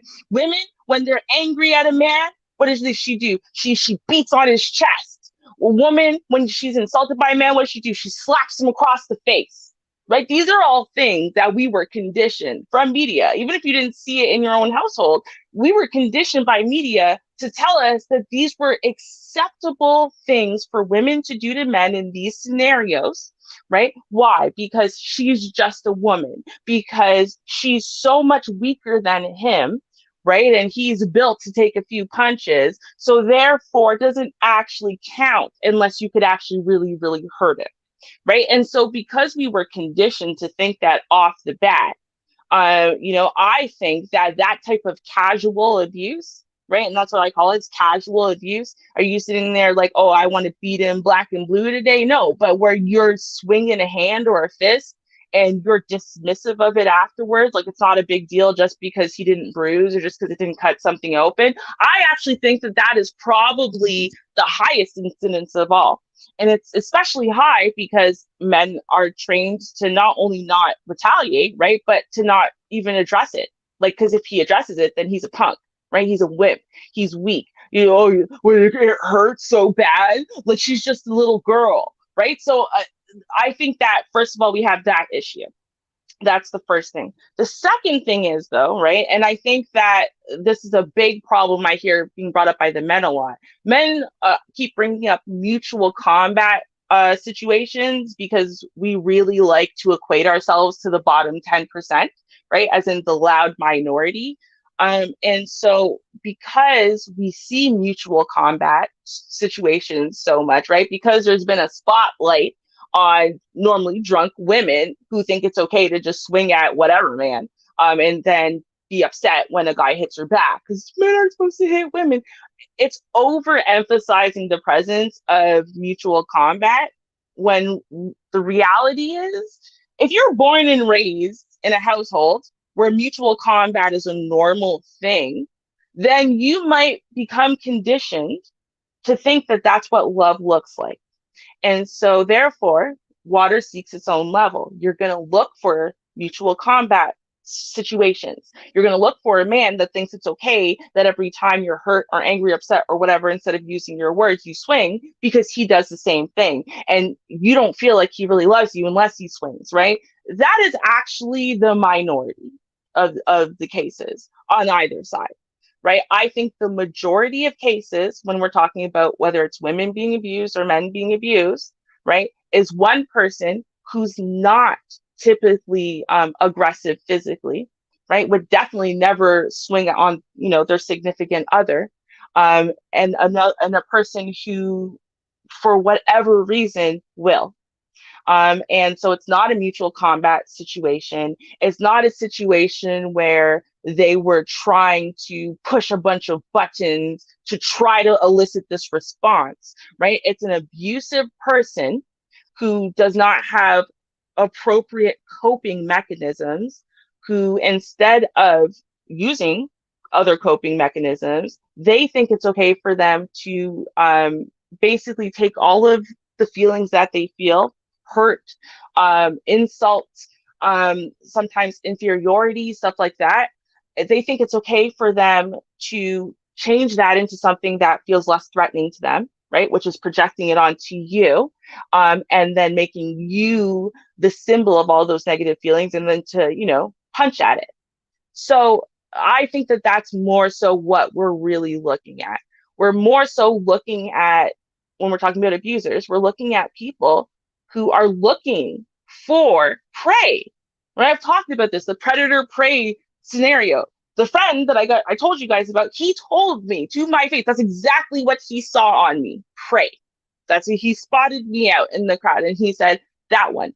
What you're not looking for, right? When you are abusive, abusers tend to feel like lifelong losers, right? Like they feel like they're losing at life. They feel like they can't win at much. They don't have proper coping mechanisms. And so they actually need something smaller and weaker than them to kick at, right? It's kind of like kick the dog syndrome, which if y'all haven't heard about this, the husband gets yelled at by his boss, can't do shit about it. So he goes home and he beats his wife, right? The wife can't do anything about it. So she turns around, she beats the kid, right? The kid has no adults or whatever to fight back at. So what does he do? Kicks the dog, right? That is in essence what abusers are doing. So they're not looking for the majority of abusers, they're not looking for someone who's going to hit back. They're looking for someone who's going to take it. And in order for them to ensure that you're the kind of person who is going to just take it and then apologize to them for making them so upset because dinner's a little late by 2 minutes or whatever it is, right? They condition you. They don't, and that's why they don't just jump into beating you right away, right? This is why it's a whole conditioning process where they first have to slowly but surely take away all of your social networks, people who might tell you, no, that shit's crazy, right? Isolate you, right? And then they slowly condition you into accepting responsibility and accountability for things that aren't your fault, right? And then slowly train you, gaslight you into thinking that you're crazy, that the way you think about things is irrational, and that them overreacting to the smallest slight is actually reasonable. It's your fault for not making everything perfect and reading their minds at all times, right? And they make sure to do that because the next day after they've beaten you black and blue, they show up with the roses and the tears, and they start saying stuff like, I'm sorry, you just make me so mad and I just love you so much, right? I swear I'm going to work on it. If you could just work with me, babe, please, right? They co-opt you into your own cycle of abuse. So yeah, I'm going to say that those are the two big issues. I think that as far as casual abuse goes, I think women are more casually abusive by far. And I think that by and large, the majority of abuse is not mutual combat. Because it's mutual combat, not abuse. All right. So and for the record, fighting back after someone's already beat you near half to death to try to escape is not mutual combat. Okay. All right. So I'm gonna end it on this one with the abuse. 2 points. Unfortunately, when it comes down to abuse, that the only topic that's really discussed is physical abuse. You have 5 different forms of abuse. You have physical, verbal, emotional / psychological, sexual, and economic abuse. We only focus on the physical abuse. And on that part right there, let's not forget, words hurt just as much as a fist. So that covers that part. And my second part, and I'm gonna end it, the blanket coverage statements, that's not fair. Because unfortunately what we have is the people that are involved in this dual tick for tack stuff. As soon as something goes on, we get the people who were legitimately involved in domestic violence situations where it was not a tick for tack. They were legitimately abused by the other person in their lives. They come and they start protecting the people that was actually involved, in the tick for tack. The people that was in the tick for tack situation, they're in a totally different category than the other people who are actually legitimately abused by their other partner, male, female, whatever it is. And I'm ending on that. And I actually got that Okay, done. but let me ask you a Perfect. question. I have a question for you then. So do you remember, it was years ago, like probably like 3 years ago, they had that video going viral in this space, right? And it was a dude, a very skinny, small dude, at a train station, and his baby mama, who was way bigger than him and taller than him and clearly stronger than him also, manhandling him, right? Threatening to all throw him in front of the train and blah, blah, blah. Do you remember that video? Yes, I do. Yeah. Okay. So, and I think it's important to point videos like that out, because we don't often talk about when we're talking about these things, right? Because there is a point to be made, right? And this is, but I don't want to go too far with it, right? Because then it sounds almost like you're trying to justify casual abuse, which I don't think is justified, for the record. Keep your damn hands to yourself, right? But the person who is bigger and stronger is always, I mean, we do this with kids even, right? It's always wronger for hitting someone, the smaller, weaker person, right? Bullies are wrong for beating up on the small, weak kids. I don't care what gender, right? That woman, right? If she was this little 5'2" thing, right? And the guy was a 6'5", football player, there would have been no sympathy and empathy for him and whatever, right? It would have been like, yo, this woman's so lucky that man didn't lift a hand, right? That's what everyone would have said, because we all know that he was just standing there and taking it because it was barely phasing him. It was might have been making him emotionally mad, right? But like, as far as like actually hurting, we all would have looked at that and we were like, come on now, right? But it was wrong. And she knew. That's why she picked that guy, because she was bigger than him and stronger than him. So she could physically manipulate, dominate, control him, actually have that control over him, over fear of threat of violence and pain. And he couldn't win. He tried at the end to like overpower her. And even then, we all knew she was right about to come back. So the video ended.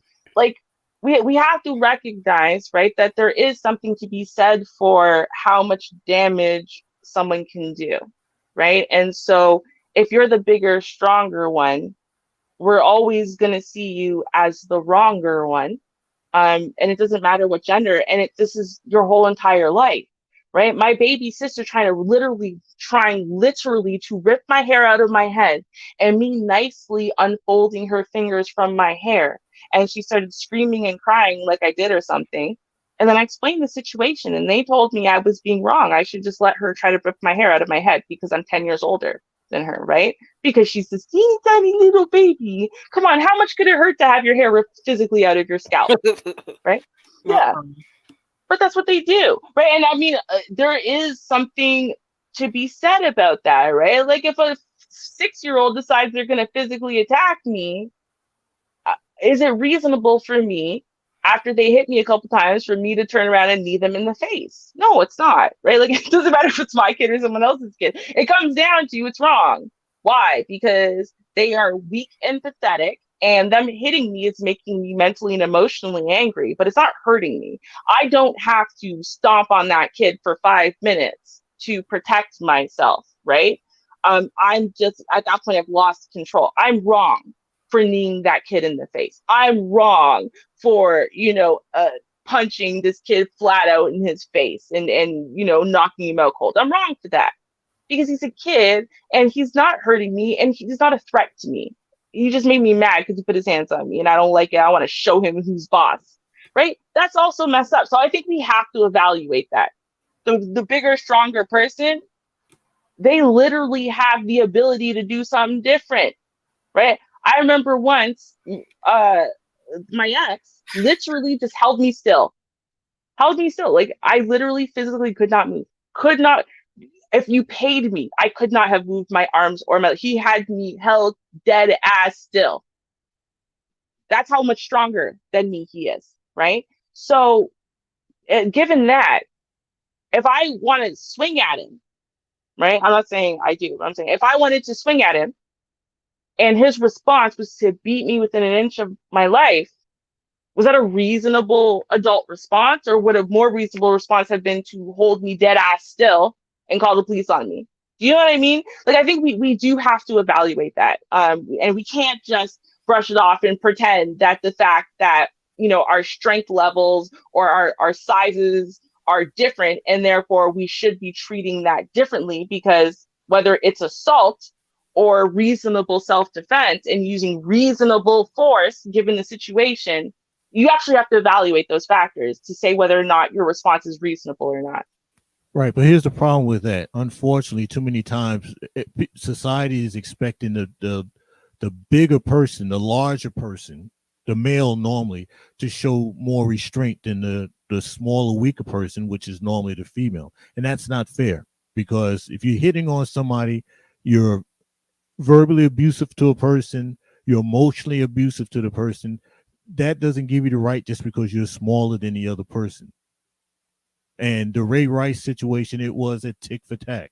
They showed videos before they got in the elevator, and both of them were just, and I've been in this situation before. One person does something, you retaliate, the person retaliates again, and then before you know it, you end up in a situation where you're in the elevator, you do one more thing to that person calls themselves retaliating, and then they run themselves smack into a balled fist. There's a lot of these tick for tack situations that should not get the same blanket coverage and protection as the people that are legitimately being abused by the other party in the relationship. Well, Okay. abuse is abuse, and that isn't good either. Mhm. I mean, I agree. I gotta say, I agree, right? And that's what I said. I'm like, I'm not trying to do that thing, right? And this is why I brought it up earlier. I'm calling it abuse. I'm calling it what it is. The Fresh Prince and all those TV shows, they were showing women abusing men and boys, right? There's no reason. There's no reasonableness to you slapping them upside the head with such force and vigor. This is not reasonable. Yeah, you know what? It showed us when a man says something crass to us, we're allowed to slap them, backhand them, and walk away. No, we're not actually allowed to do that. I mean, just because they said it on TV, like, no, that's still abusive, especially in the context of a relationship where you have emotions involved, right? Because like we have to recognize that those emotions, the I'm in love with you, I sacrifice for you, I devote myself to you, and blah blah blah, and having those emotions in play, and then someone being physically violent towards you for a reason, that has psychological trauma and effects that are long lasting, regardless of whether or not they actually hurt you. It's not about, and that's what pisses me off listening to these channels asking women, when a woman says she was abused by her husband, that's why she left. Well, do you have police reports? Well, you have hospital records? So what? So if she doesn't, then that means it's not abuse? Really? So because I don't have police reports, because I don't call the police on anybody, even the man who abused me, even when he did, I just ran. I did. I ran. I was wearing panties and a crop top t-shirt, and I ran. As soon as he turned his back for a second, I was gone. But I didn't call the police, and I didn't go to the hospital, even though literally my face was so swollen that I couldn't open one of my eyes at all, and the other one you couldn't even see it was open, and I did not look like myself. My whole entire face, top to bottom, was purple, black, and blue. I was not recognizable for almost 2 months. I didn't go to school or anything. Makeup didn't do nothing because my face looked like I was stung by 1,000 bees. But because I don't have a police report or hospital records, it's not abuse. Never mind other types of abuse I've experienced or other situations, but just that one. See, this is the problem, right? And it's like we're using stuff like that to try to to dismiss, right, or invalidate abuse for what it is. And I'm not trying to do that on either side. I don't care about if you called the police or not. I don't care if you have hospital records or not. I don't care if you were bruised and bloody and broken or not. That's really not actually the point of abuse. And the end result of the person abusing you physically is not the point of whether or not it's abuse. Well, if I hit you and as long as there was no bruises, it doesn't count as abuse. Like, no, it's bullshit on either side, right? But like I said, there is a point to be made about, given your relative height and size, what is reasonable force in defending yourself? Or what is a reasonable response in defending yourself, right? Someone who's approximately my size, they go to start fighting me, and I punch until they're down. Because if you're my size or bigger, I'm going until you're down. Why? Because we're equally matched, right? Someone who is smaller and weaker than me, right? I'm probably going to do more evading, try to evade and disarm you, right? I have a little bit more time. I got a little bit more leeway. I got a little bit more play. Why? Because you're less of a threat to me, right? If you're 5, I'm just going to hold your ass still. Simple. Why? Because I'm that much stronger than you. I don't have to use physical force to stop you. Do you see what I'm saying? So I think that at the end of the day, not using that judgment and just saying, well, it's all fair. Well, it's not all fair either, right? Not all responses are equal. And, that's why the law literally says it's like you have to use reasonable force, right? You can't use force that is so out of hand, right? If someone spits on you, that is assault, right? But if they start walking away and then you jump them from behind and stomp them to within an inch of their life, that's actually not reasonable force. It's not a reasonable response. Right? So I think that we should also apply that in relationships where, like, is it reasonable for men to physically defend themselves? Of course. But again, she's 5'2", you're 6'1", you're really strong, she's really not. Do you need to punch her in the face a few times to defend yourself? Like, is that actually reasonable when she's just trying to throw a punch at you? Like, no, right? And so then if your response to that is to beat her black and blue within an inch of her life, you're not right. It's not a reasonable response. Well, a very, very, very quick story. So my ex-wife, she stood 5 foot even. At the time of this incident, she weighed 130 pounds. At that time, I'm still 5'11", and I weighed about 235. Now, we had been married for a couple of years. She knew my strength. She knew the sports that I played. She knew my physical capacity. Don't know why this lady decided one day to hop off the couch and try to jump me, with me weighing over 100 pounds more than her. When the incident happened, I knew that this chick was about slap crazy and the marriage was about done. Because, lady, if you're going to jump me and I'm much larger than you and you jump me, something in your brain has come loose and it's time to let you go. And that is something that I advocate to a lot of dudes. Once that situation starts happening verbally, just walk away from the chick, because what she's trying to do is just basically bait you into doing something that's visible, and then she runs the police, and then she acts like that she's a victim. She wants that blanket coverage that should be afforded to the legitimate people, male and female, that are in abusive relationships, and know you're in a situation where you're looking for a tick for tack, because either you want some spice in your life, or something in your brain has come loose. But that's the last I'm going to talk about this. Y'all can continue. Hey, like I said, y'all, go and check out my man Brokeback Marvin's Barbecue and Wings, man. No, I agree with you. Listen, I agree with you 100%. Actually, I mean, unfortunately, right, when it's like a tit for tat type scenario, someone's trying to elicit something from you. Again, water seeks its own level, right? Or like a house unequally yoked cannot stand. If you start seeing red flags and you choose to stick it out with somebody who is already showing you right? Their propensity for violence and their need or love of toxic interactions, right? And you don't leave then, right? Then don't be surprised when, you end up, in the back of a police car, the blood everywhere, some horrible stuff happens, right? Because you should walk away from that. That is not normal behavior, right? It's not safe behavior. That's not what love is. Yeah, no, you should get the hell away, right? You do what you need to do in the moment to, keep yourself safe, right? And to try to keep this scenario as safe as possible, right? And then you leave. And, definitely don't do something to try to aggravate situation. That is to say, like, people will do that. They'll flee for now, and then they come back and they start, running their mouths. I knew you were crazy and did that. No, I'm leaving you forever.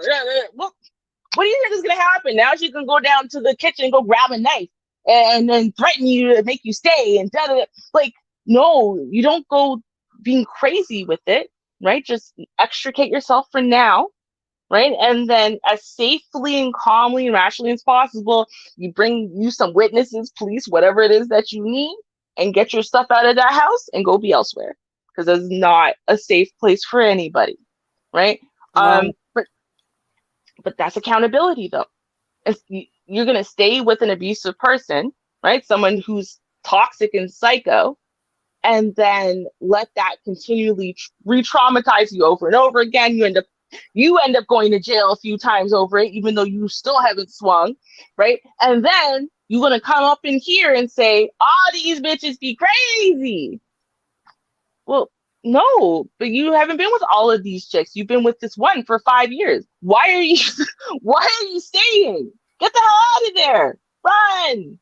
All these chicks with hair that comes out of their hair follicles, they wear a bra and panties, they're crazy. Hey. Wait a minute. I have hair follicles. Hold on. What are you trying to say here, sir? Oh yeah, Happy New Year, y'all, because us East Coasters, we hit the New Year, so Happy New Year! Happy New Year's, everyone. Happy y'all are celebrating with us, Yeah, I had to bring in the New Year's with my lady on the phone. All right. Yeah, nice. so. Yeah, I just muted y'all, and me and Mr. Ruby made out for like a minute, but it's all right. I was listening.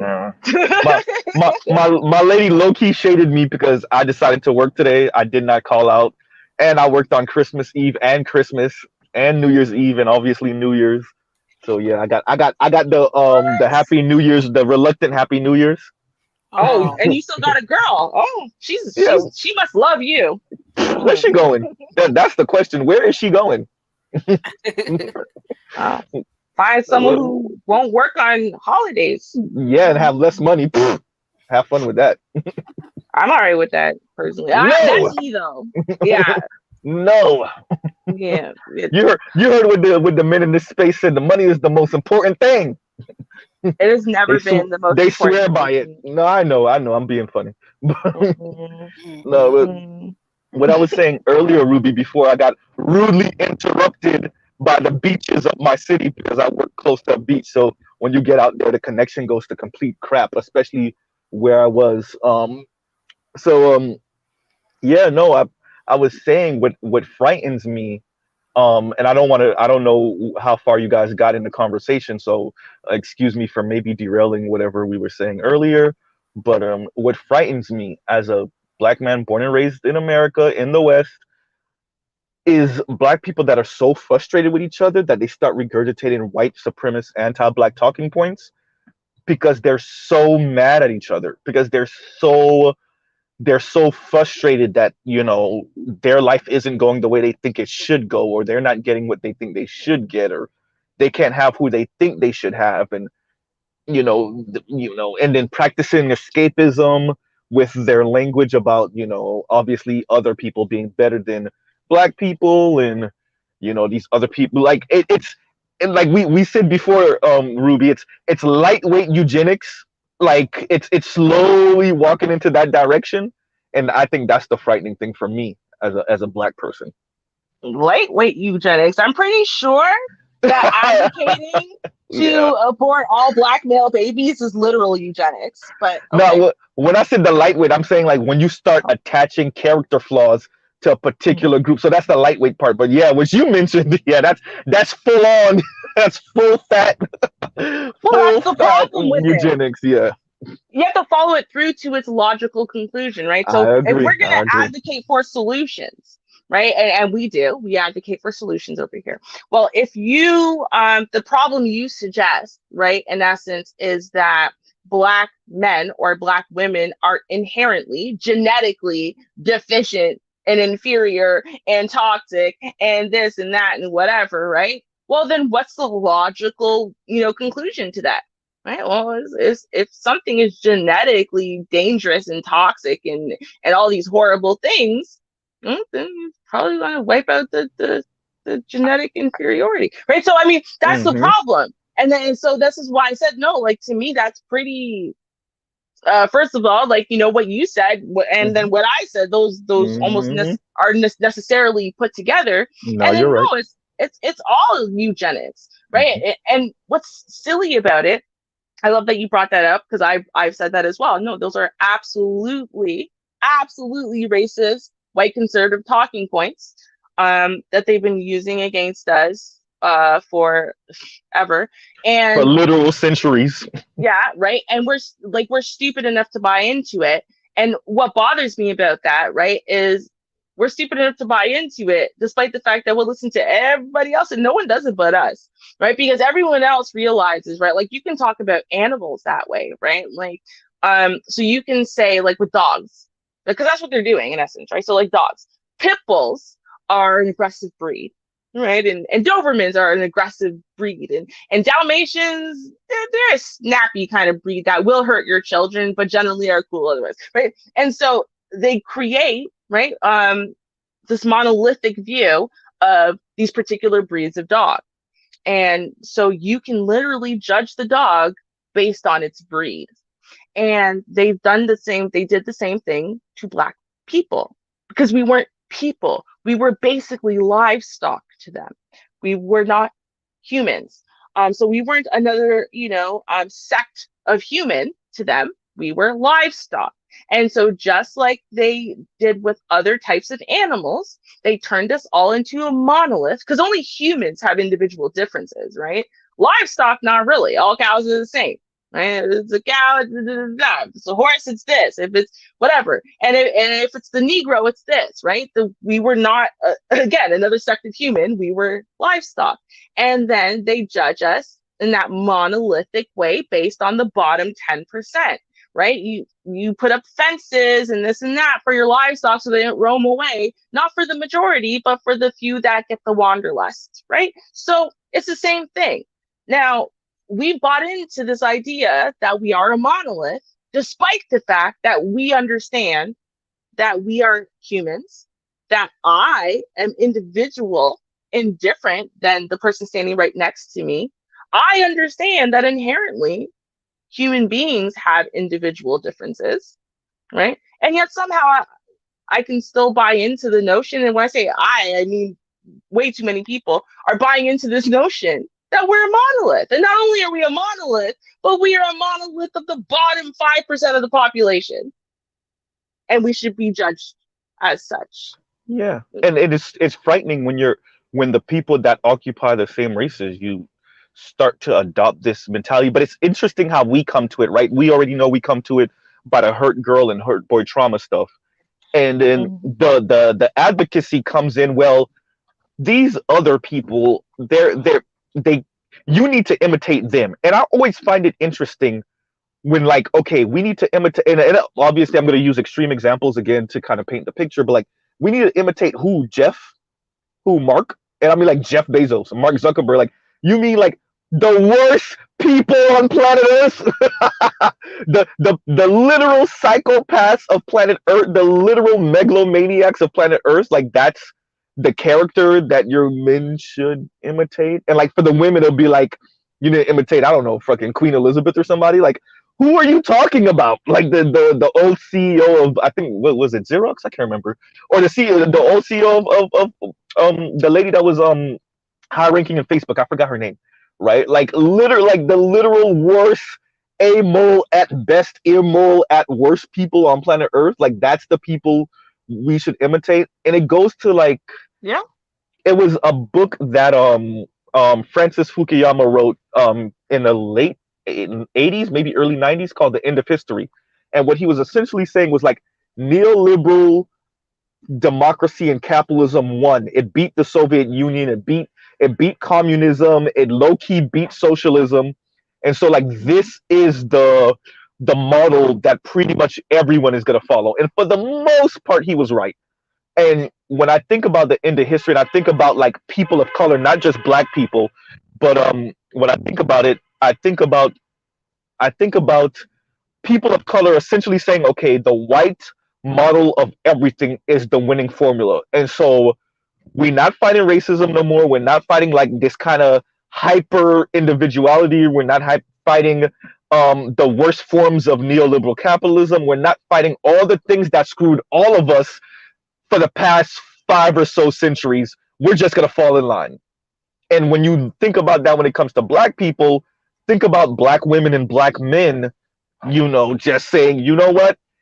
White men are right. White women are right. Screw you. I'm going to go do this other thing over here. And, I just want you guys to imitate. I want you men to imitate what the white man is doing. And I want you women to imitate what the white woman is doing. Because that's the gold standard. We ain't fighting shit no more. Yeah. Yeah. Yeah, because see, the thing is though, right? Depending, and this is part of the issue, and this is why they don't want critical race theory. They're so scared of critical race theory and definitely don't want it taught to anybody. And then they realize that, wait a minute, if they allow just basic actual history involving Black people in any way to be taught in schools, then people might put 2 and 2 together. Oh, wait a minute, there's something wrong with the system. The system isn't broken. It was built that way. Wait, it was built that way.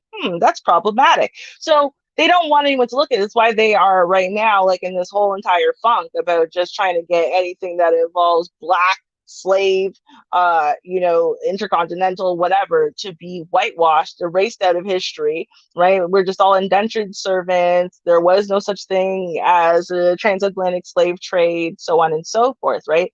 And if you can get, right, a critical mass to believe that in the Black population, then that's great. Every other race is gonna get in line.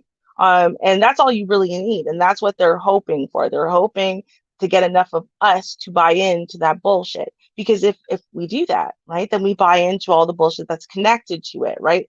The long line of history that tells us that the only history that Black people have in America is to have been slaves. And then like nothing until now, right? Like like Black people did nothing to help advance modern society as we know it. They didn't contribute to anything modern as we know it, as far as the internet or other modern inventions, the light bulb, right? Like we don't know our role. We don't, as Black people, we don't know our role. I want to be even darker than where you're going though, Ruby. I want to say, when you hear Black people say, essentially, and sometimes straight out, I actually read this comment like straight out, right? Which is like the best that Black men ever were when they were enslaved and they were forced to be productive. Like a sister is saying that in the comments, right? And like a brother be like, well, the only time sisters were ever like somewhat feminine is when they were forced to be during Reconstruction, right? Or during Jim Crow. And like these are Black people that are essentially saying the best you ever were was when white people forced you to be better. Like think about how insidiously racist that is coming from a person of your own group, right? And I'm saying that to say, tying to what you're saying, when you think about critical race theory, when you think about just another answer, right? And it's just another way of being civilized and of being human. And what I think destroying the concept of critical race theory and just destroying the concept of black people being humans in a way that is not necessarily the white answer. Not the right answer, but the white answer, right? I Mhm. think what's right is it doesn't give people a different way of viewing the world, right? It always comes down to money, power, money, power. And I think that's the frightening part. That's why sometimes, depending on the context of the conversation, I push back on our brothers that all they want to talk about is the tangibles. Because going to what Char's intro, and R&B talks about this lovey-dovey stuff, and oftentimes the intangibles, right? The emotional aspect that you can't really buy, you can't put your finger on, you can't, the way you make a woman feel, the way you make a man feel, that doesn't have to do with the things you give them, right? The things you can buy them, the things you can make, yeah, like those things. So I think when we take away the black answer to certain things, especially the black Western answer to it, it Mhm. it it it essentially turns black people into chocolate dip white people. And like Well, if real quick, Ruby, if that's the goal, then I want brothers and sisters to say that. Stop pretending like that's not what you want. You essentially want black men to be chocolate dip white men, and you essentially want black women to be chocolate dip white women, and not even really. You want them to be the idealized chocolate dip white woman or the idealized chocolate dip white man. And think about what that takes away from all the stuff that you might actually like about black men or you might actually like about black women. And I'll pause Well, right there. Go ahead. well, let me oh say yeah, something about this. Let me say something go about ahead. this critical race theory. Mhm. It's called critical race theory. It's not an Mhm. actuality. A theory is a hypothesis, and then you try to come up with pros and cons for for the hypothesis. It is something that was supposed to have been discussed on a graduate level and a PhD level. Schools, Yeah, that's elementary facts. schools, and the high schools have enough of a problem teaching just basic arithmetic, minus the respect for others and trying to learn about gender differences and all that kind of crap that they have now introduced to it. The last thing they need to do is try to even discuss a theory in elementary school and high school. It can't be done and it shouldn't be done. Leave that where it's supposed to have been on In the academia. in academia. Well, if I could just answer that first really quickly. I actually had this debate once for hours on BGS, Ibmore's channel. And eventually, people months later um, ended up teaching exactly what I was saying, even though I was the only one at the time who was supporting. Oh, well, very few of us were. But it was my point, which is that the layman's definition of theory is not the same thing as the scientific definition of theory, right? So in layman's terms, right, when we were just talking, I have a theory about that. It's It like just means I have, concept. yeah, that's what we mean as layman. That's not what it means in science. Okay. Actually read it here.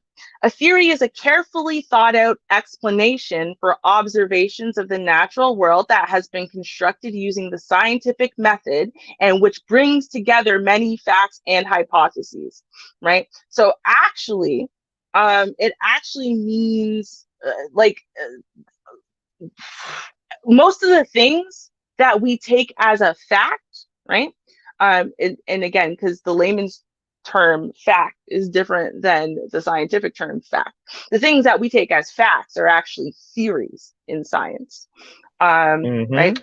Because, for example, a fact. What is the fact? If you were to hold a ball out in the air right now, and then you were to drop the ball, like open your hand, the ball would fall to the ground. That is a fact. The fact that if you were to put your hand out now and open your hand, the ball would fall to the ground. That is a fact. The reason why it falls to the ground, i.e., gravity, is a theory. So, and people don't realize that that's actually, when we're talking in science, that's what theory means. Theory is not the thing that's the guess, that's the hypothesis, right? And so a theory is after using the scientific method to test countless times and something being held up under scrutiny from a variety of sources over an extended period of time of testing, you collect all that information together and that becomes a theory. So when we're talking about critical race theory, we're not talking about a guess or a speculation, right? Critical race theory is an explanation of the systems that were built specifically in America, that basically the systems all have racism built into them. It is not the individual that is racist that is the problem. It does not matter that some dude across the street from you is racist. It doesn't. It doesn't even matter that the judge necessarily is racist, that's judging your case. The problem is that the system in and of itself is racist. Right. And it's But built that way. here's the deal. We only have 12 years to get kids schooled up. We don't have time to introduce something else convoluted on top of the convoluted nonsense that has long been. But here's the thing, introduced. though. Right. But the Here's thing the is, thing. but the But thing no, is, but the no, thing but here's is, the we no. don't- I we didn't get to don't- finish. Let me finish, please, because I'm gonna actually address exactly what you're talking about now, because it's actually an important factor. It's just like everything else that we learn in post-secondary education. The 12 years that we're in, secondary school and grade school, right? Those are teaching us the foundational concepts that we require in order for us to understand now how those things are working in a more theoretical or a larger, more interconnected way, right? Nobody has ever suggested, nor have they ever taught critical race theory in high schools, period. That has never happened. It was never a suggestion to happen whatsoever. In fact, no one was even arguing about critical race theory in high schools at all until the white conservatives came and started pretending that that was a discussion that even existed, which it wasn't, right? The issue that Black people, or, at least anti-white conservatives were having, is not critical race theory being taken out of high schools and grade schools. The problem, and it is a major problem, right, is we get taught, white history literally for 12 years. There's more than enough time actually to slip in the factual evidence that Black people also contributed to a lot of those things in general, and to talk about more than slavery for one, term, 1 year ever.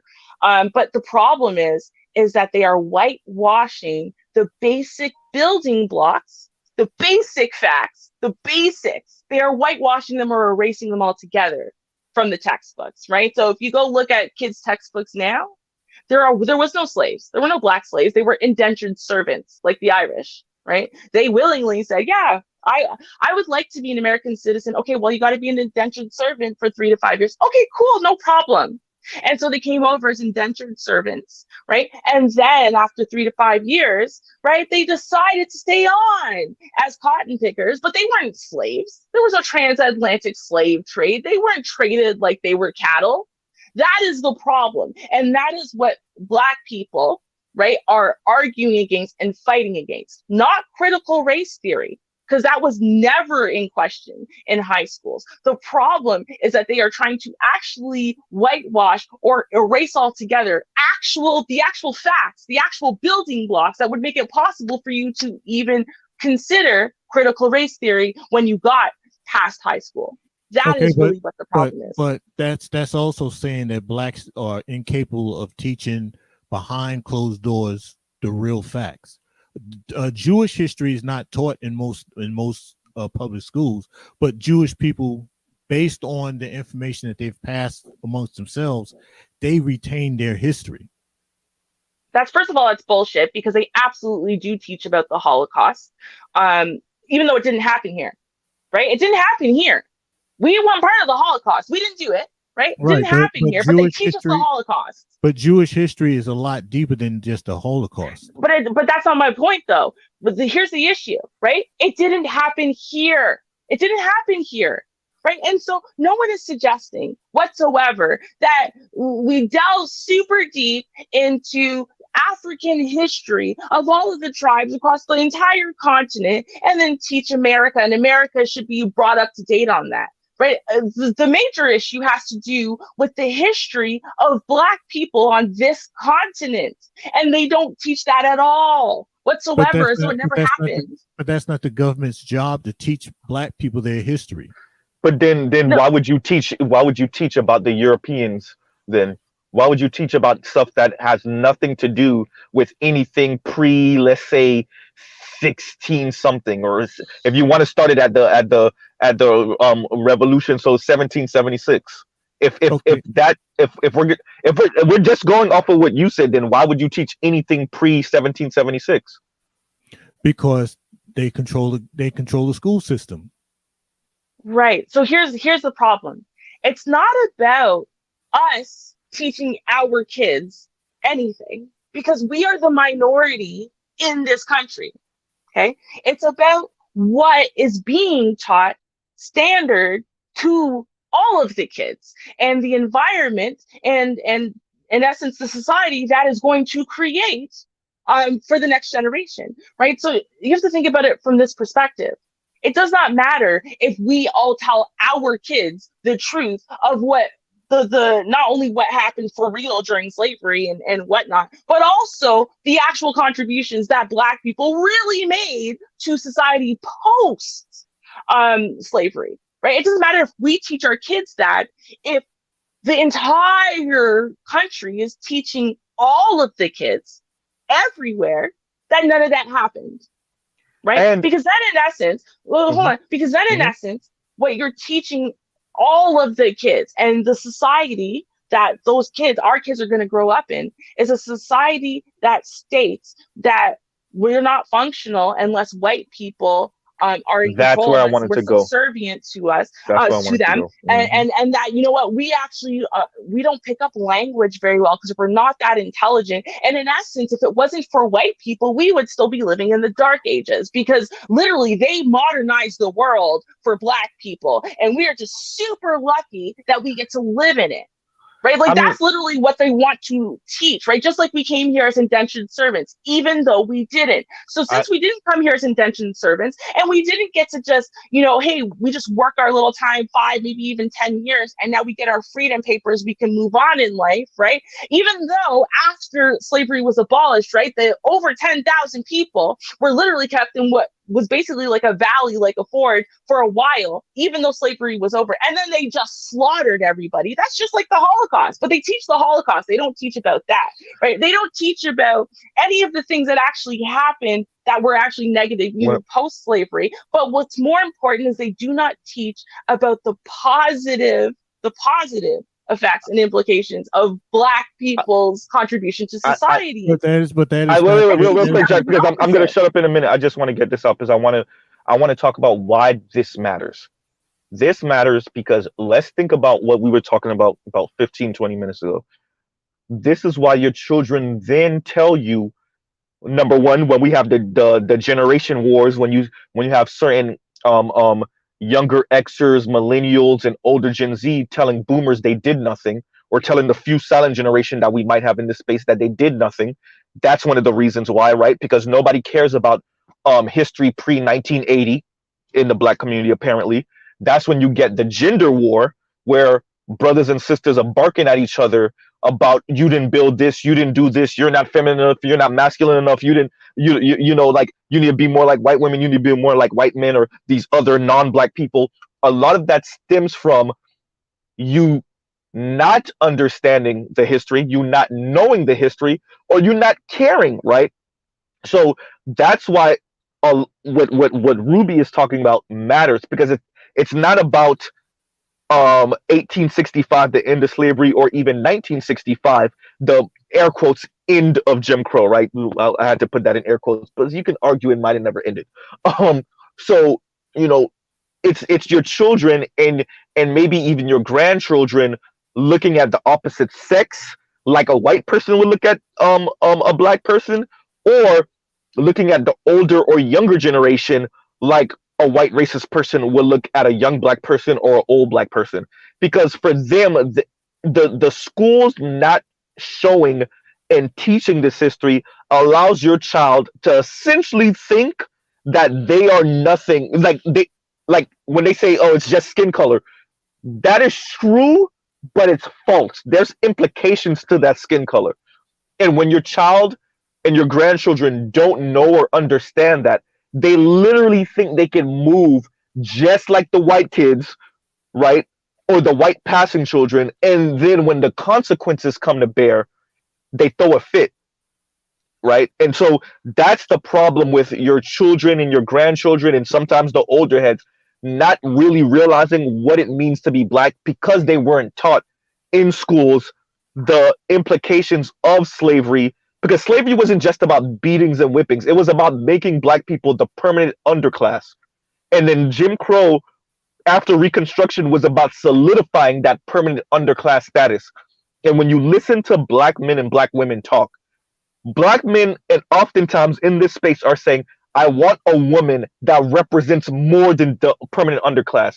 And the women are saying oftentimes, I want a man that produces more than what these men of the permanent underclass produce. I want a man that represents what it means to be an enlightened, arrived, aware, essentially white man in this society, right? And we're throwing a fit because your skin color is limiting. And it's not the people in your race that are limiting you, it's the people outside the race that are saying, no, you're going to stay in that position as the permanent underclass. We're just throwing a fit at each other because you don't have the power to throw the fit at non-black people, right? And I'll pause I right have there. to totally disagree with that. You just got a bunch of crying ass damn individuals on both sides who feels that they are entitled to be amongst the top 10 wage earners.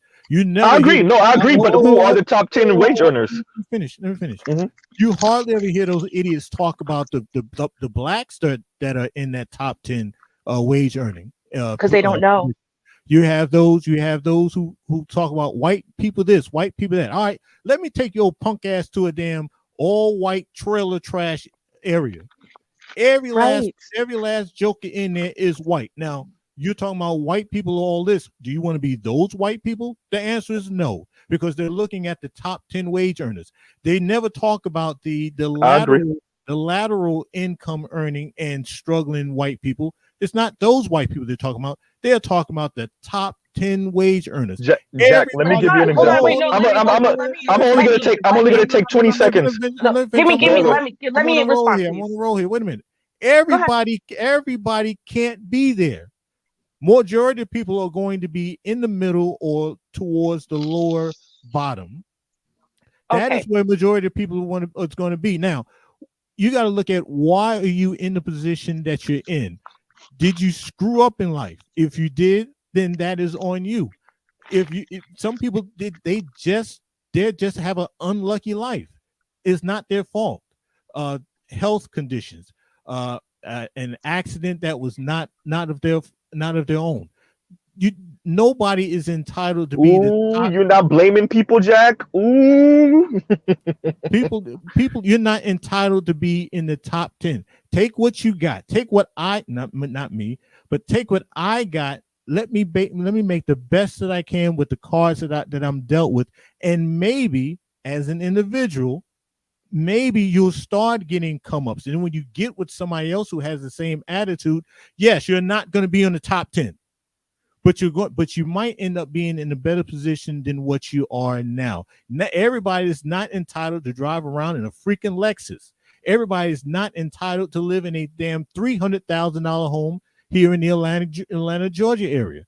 If you want that type of lifestyle, get your act together mentally, physically, and financially. Work towards a couple of realistic, practical, common goals, and you might be able to get yourself into a $225,000 home. It won't be $300,000. It won't be $300,000. It won't be $350,000. But the two of you have maximized the potentials that both of you carry when you was born. That's something that we don't talk about. We spend more time talking about what somebody else got and why we can't get it. Okay, now here's actually, because what you're saying is really supporting my point, and I'll explain why and how. And actually, it affects all areas.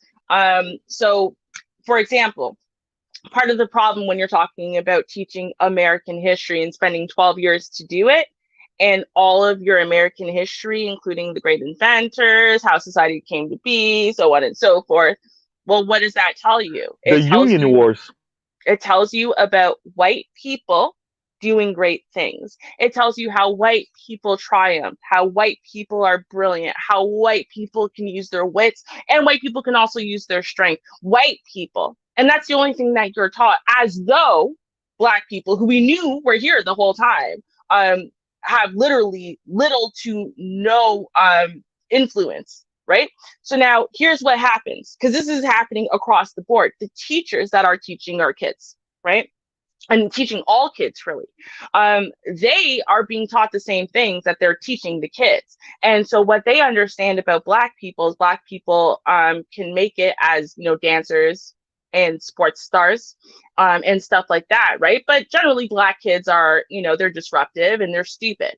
And so what happens is self-fulfilling prophecies happen. They've done lots of research on this to prove that kids will either live up or down to your expectations. And they've literally manipulated just one variable, which is how smart the teacher thinks the kid is at the start of the year.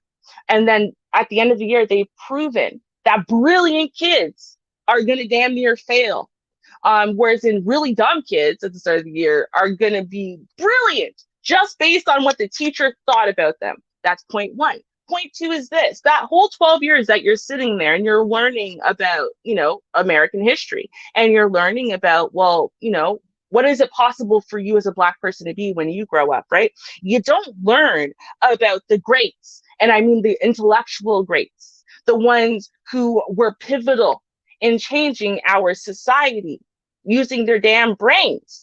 Right? You don't learn about those people. And so because you don't learn about the Alice Balls and the Percy Julians and the Ernest Everetts and the Marie Dailies and all of these people who are pivotal in changing this country and modernizing it back in the 1800s and 1900s, and even before slavery was abolished, and even when Black people still didn't have damn rights. Some of them didn't even graduate from high school, still managed to get PhDs and go on to impact society so greatly. And so what ends up happening is, right, we think, and I hear this all the time, right? We think that speaking proper English is a white people thing to do. And we think studying is a white people thing to do. And we think being intelligent is a white people thing to do. And we think having knowledge is a white people thing to do, right? And why is it a white people thing to do? Well, because, and everyone thinks it is, right? It's definitely not a Black people thing to do. Why? Because you're taught that your whole goddamn life. Right? In every single school that you go to, you're taught and told, and of course the teachers are also projecting this to you, that you're too stupid for science and math and technology and all of those things. Those aren't for you. But hopefully you'll get tall and big and strong, and then maybe you can be, you know, 1 in a million sports star, or you can learn how to rap and you can be a rapper. If you're a chick, well, you're Black, you got a big ass, and you can dance, you can be a stripper, right? And so that is literally what we are told from this overall greater society, what everyone is told we will amount to, and what we are worth, and what we can do. So we are literally told inherently that we are genetically inferior. That's literally what we are being taught. And it doesn't really matter. You can say, well, we should teach our kids differently. I agree with you. We should teach our kids stuff in addition to, right? In the same way that my parents taught me not just about, you know, Black history on this continent, but they taught me about Jamaican history because I'm Jamaican, right? And of course, Canada has no reason to have to teach Jamaican history to people here because, you know, it's not Jamaica, it's Canada. But Canadian history should include everyone that is part of Canadian history. So I learned about the Asians and the railroads, right? And I learned about the Aborigines and the Aborigine schools and the travesty of that. And I learned about slavery in Canada, but I also learned about how the Underground Railroad started. There's a lot of things that you can learn, but you know what? Some of my teachers went out of their way to also teach little things, like about some of the people who actually did some shit, like about the Black person. I can't remember their name right now, but the Black man who actually invented the filament that we understand today as far as light bulbs, because while the Black person didn't invent the light bulb would burn out very quickly before this Black man invented this long-lasting filament out of, I believe it was bamboo. But see, we aren't taught stuff like that. We aren't taught that we are innovators. We aren't taught that, no, actually, we do have scientific and mathematical minds. We're not taught these things. And so because we're not taught that, yeah, no, of course, intelligence is for us, education is for us, right? English is for us, god damn it, right? We're not taught these things about ourselves as an identity. So we don't take on that identity. And then further, society, anytime that we want to try to embrace, we want to step out of our little, our shell, right? And then society tells us, no, go back where you belong, over there, where you dance and you're basically, a clown show, right? You're a poppy show, as Jamaicans would say, right? So no, it's actually incredibly important. It's incredibly important that we aren't taught basic building blocks correctly, or that we are lied to. We are lied to, and they're actually erasing any part of the positive history of Black people on this continent. No, it's absolutely problematic. It would be one thing if they were just willing to just not teach it, but the fact that they now want to lie about it, that is absolutely a travesty. No, there's no way public education should come with outright lies trying to change the narrative altogether, which it's going to further perpetuate to us that we contributed nothing to society. Every time we do, it's about sports, it's about singing and dancing and being a clown show, right? And so that the white people who really earn their money can pay us. We don't learn about successful Black people. Okay, we don't understand that there are so many no, Jack, I gotta go after. No, Jack, Jack, no, Jack, Jack, no, Jack, no, because I did it. I need to get this out, and I'll shut up because no, I'm sorry, Jack. I don't be disrespectful. I gotta get this out. I'm sorry, brother. I gotta go. So so going first, let me slight pushback to what Ruby was saying. Just a little bit to caveat. She's right about certain Black people being told you act white for a reading and whatever. I've been around those Black people that any type of show of intelligence is somehow you're acting white. But we have to be honest. I've met sisters that are from BFE, Alabama. You know what they really sound like, and they turn on the Valley Girl accent, thinking that is what white sounds like, trying to imitate that because it's.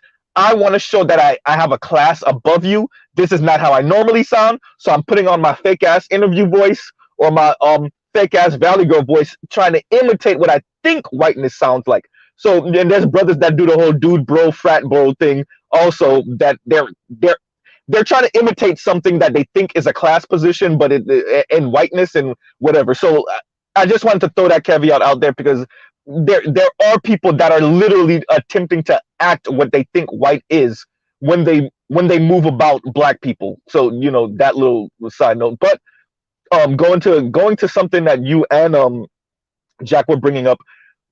So when you listen to Black people kind of do this whole gender warring thing, you'll listen to brothers give a caricature of white femininity as the example that Black women should imitate, when like the majority of white women or Asian women do not act the way they're describing to Black women to act. Same thing with sisters when they talk about this class position that, and this is going to what Jack was saying about the trailer parks, right? Like the majority of white women are living like Roseanne or like Married with Children, right? But when you listen to certain sisters describe these white people that they put on like a godlike pedestal, they speak as if though the majority of white people are living the Real Housewives of Orange County, or name the show that shows like a upper middle class life or rich or wealthy life. Like that's not what the majority of white, and when I say majority, I'm not talking about like 51%, I'm talking about like 95%, right? 90% of white people are not living the life that you see on television that you think is like the average, right? So that matters because it's like wish fulfillment television and like aspirational entertainment that people then kill themselves to try to achieve, and then also hold other people to that standard. And when you do that to a normal white person, that's already a class issue. But then when black people get involved, it becomes a class and race issue that we then use as a hammer to badger each other with and beat each other upside the head with. That becomes supremely detrimental. Tying that to the conversation about teaching that in schools, your children are being taught in schools, but they're also by a predominantly white education system. Then they're being entertained by a almost exclusively white entertainment system, and then that informs them on what their standards should be, what they should like, what they should try to aspire to be like or sound like or look like. And I think that just completely destroys any sense of being black, right? And that goes to what Ruby is talking about your children pretty much hating being black, whether you realize it or not, because the things that are acting as anchors on their ankles, their blackness, it's because they can't achieve these, I guess, status markers or the luxurious life and all of these things that we know the masses of people can't do either, but black people seem to think it's because they're black, and then they blame other black people for it, right? So that ties into just everything we're talking about, everything from what Ruby was talking about knowing your history and how history is taught, and also what Jack is talking about, where it's the average white person just isn't living this life that you think they're living. They still are living maybe better than the average black person, but they're not living some extremely extravagant life. They're not even living extravagant anything. The average white person is driving around in a Honda Accord or Toyota Camry that's like 10, 12 years old, and they have a 225 like Jack was saying, a $225,000 house. Like, that's the average white person. They're not, living some extravagant life that you see on television. And I'll shut up now. Wait a minute. Where you get that? That's the average, dude. Do you understand that there's places throughout the United States where there are no black people who live, and there's a hell of a lot of Mexicans and whites that are living poor? Yes, no, I agree with you. No, I agree. Yes, that's what I'm saying. Even the whites are the white males and white females, they're even chased behind the stereotypical image of Miss Ann and Mr. Charlie. No, I'm saying that's a class issue. I agree with you. I'm saying that's a class issue. What I'm saying is when black people get involved, it's not only a class issue, it becomes a class and race issue. So for the white person that's poor, for them, they're trying to aspire to a certain class only. For black people, it's you want to be that class and you think that race is better. White people don't think white people are like, okay, we're in the better race, but we want to be part of that better class. Black people in a weird way want to be the better class and the air quotes better race. Right? Yeah, you know what I'm saying? Because race is used as an excuse. Yes, the reason why you're not living in a I'm gonna say for here in Atlanta, the reason why you're not living in a $350,000 home is not because you're black. It's because, one, look at the job that you have. Look at what you did in high school. Look at what your other half did in high school. What jobs did y'all pursue? If you are a police officer and your wife is a school teacher, very honorable positions. But please understand, being a police officer here in Atlanta and your spouse or your significant other is working as a teacher, understand the two of you are not going to be able to afford a $350,000 home. You just don't have the economics. Or either that, look at the children that you had. Y'all two decided to have 2 children. The children cost. You brought in X amount of debt into the relationship. She brought into X amount of debt. There's a lot of stuff that's at play that's preventing you two from having a $350,000 home. Is the $350,000 home with 2 freaking Mercedes the ultimate level of success? It's not. The success is what you do with your strength, weaknesses, limitations, and negative tendencies, and what she does with it also, and what is the best offspring that you put out into the adult world. That is what matters more than this materialistic damn roller coaster ride that black people spend more time chasing behind. But Right. Jack, what were black people told? I agree with you. What I'm saying is like, I agree with you, and I'm not attempting to make an excuse, but I don't want us to underestimate the propaganda. I agree with you, especially that you need to unplug. I'm not saying you're wrong. I'm saying you're talking about billions, if not trillions of dollars directed towards Americans writ large, and then directed towards black people specifically about you could class your way or buy your way out of your blackness if you just get these things and do these things, right? So that I just don't want you to discount the propaganda that's pushed. Your mind has certain limitations, right? And when you have billions, if not trillions of dollars being directed towards you, telling you, hey, if you just do this, and you just like half of the reason you see the temper tantrum coming from millennials is because a lot of them did do the things that they were told to do, and then they got to where they thought they were supposed to be, and that shit ain't give none of the dividends, right? So I just don't want you to miss that part. So I'm agreeing with you of this. I just want you to like just think about that the propaganda part, the commercials and the television and the education system essentially telling you, hey, do these things and you'll be all right. And a lot of people doing those things and they're not all right. Right. Well, I'm going to add something to that. Hold on. I want to add something to that. So the first thing is that that problem happened to all races. It just happened to old millennials, young Gen Xers and old millennials because of the technology boom. So that's thing one. Thing two is that was more problematic for us because, again, we are defined by the bottom 5% of all of us, and medium propaganda continues to push that narrative, and we even buy into that narrative. Whereas in white people are continued to be defined by the top 10% of them. And all of those, the honky tonk people, whatever, they're considered the minority, right?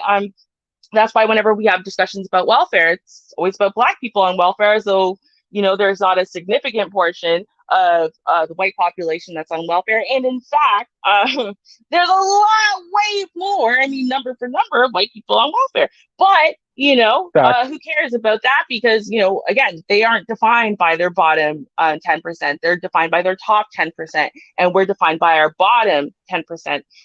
So, of course, that's problem number two. Problem number three. Keisha is the face of welfare, Ruby. Problem number three is this. And this is why critical race theory is actually an important factor that needs to be being taught, especially to us. And we need to learn it more because we don't actually understand. And this is why when I said, no, the actual systems, all of them are racist. It's built in, because when you actually now take into account certain things, like, for example, if you were to take a white kid and a black kid from the exact same background, with the exact same demographics in general, the exact same kind of schooling and so on and so forth, right, with the exact same post-secondary education, the exact same performance, everything is exactly the same. The only difference between them is race, right? You look at them 10 years later and guess what? It's guaranteed that the black person is going to be achieving significantly less, is going to have less money, is going to have more financial hardship, is going to have far less advancement for way more work. Okay, these are actual, factual, observable things, right? When they say, as black people, we have to work twice as hard to get half as far, this is an actual factual thing on this continent. Right now, there's reasons for this. There's a lot of reasons for this that, again, these not theories, not feelings. These are for real, broken down. Here's the data. Here's the facts. Here's the statistics. That's what critical race theory is trying to explain and break down, so you can see it in black and white, because it exists. Now, does it exist that people are using things as crutches and excuses so they don't have to try? Yeah, absolutely. Absolutely. I don't disagree with that at all, right? But the fact that that's true doesn't negate the very real issue that there is when you are black in America.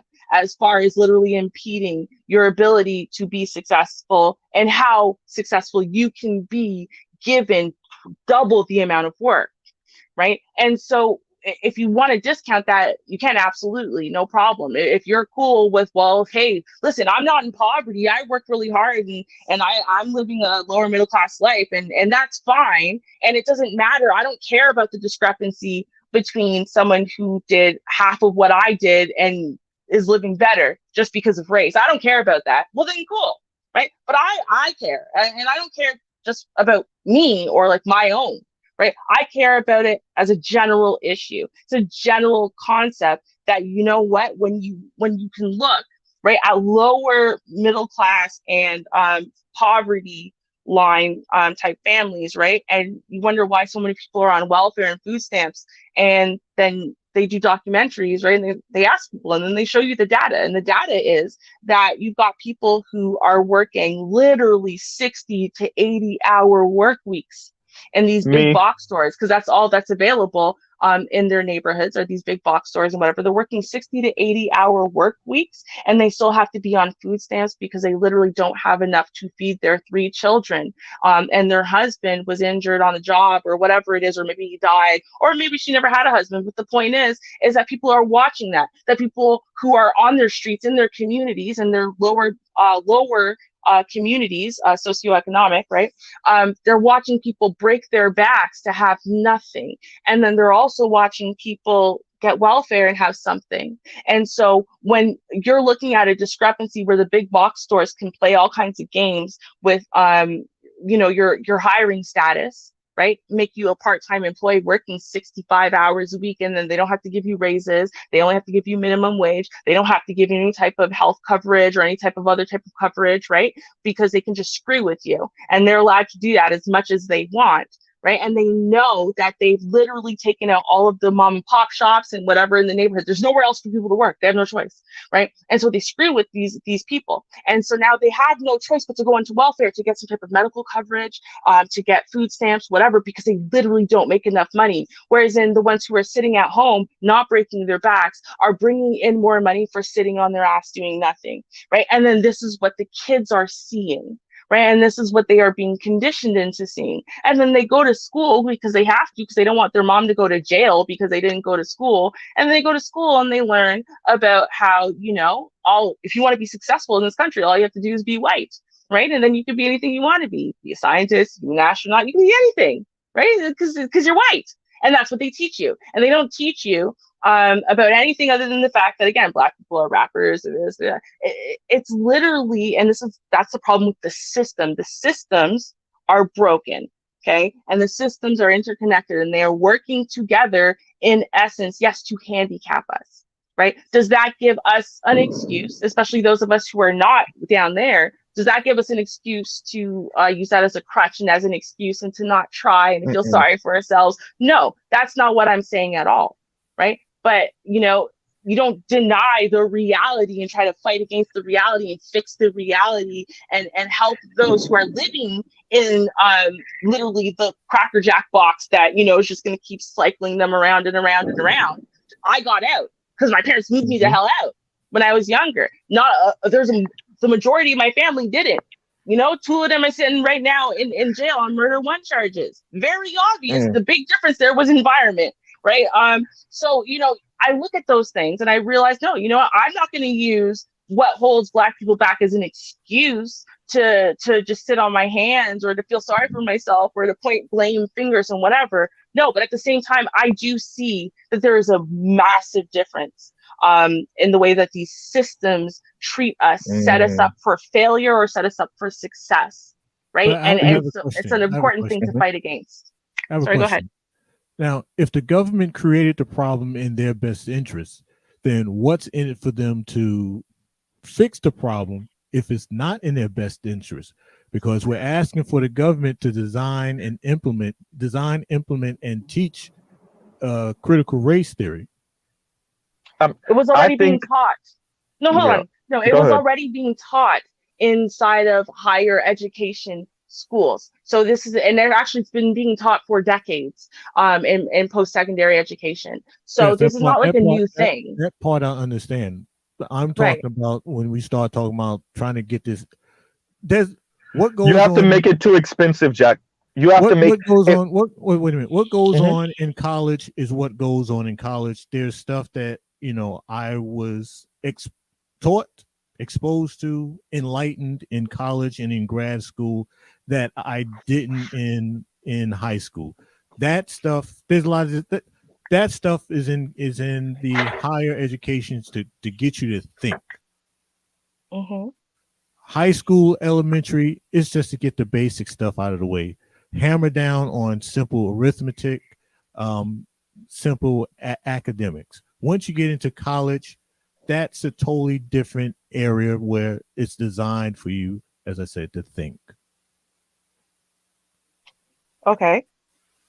What I was saying to you, Jack, is Oh. you have to make it so expensive. I think the power of being black right now, as only what 12 to 13% of the U.S. population, is by making it to before, because we're pretty much on the precipice of being obsolete as human beings when it comes to the labor force, especially as black people.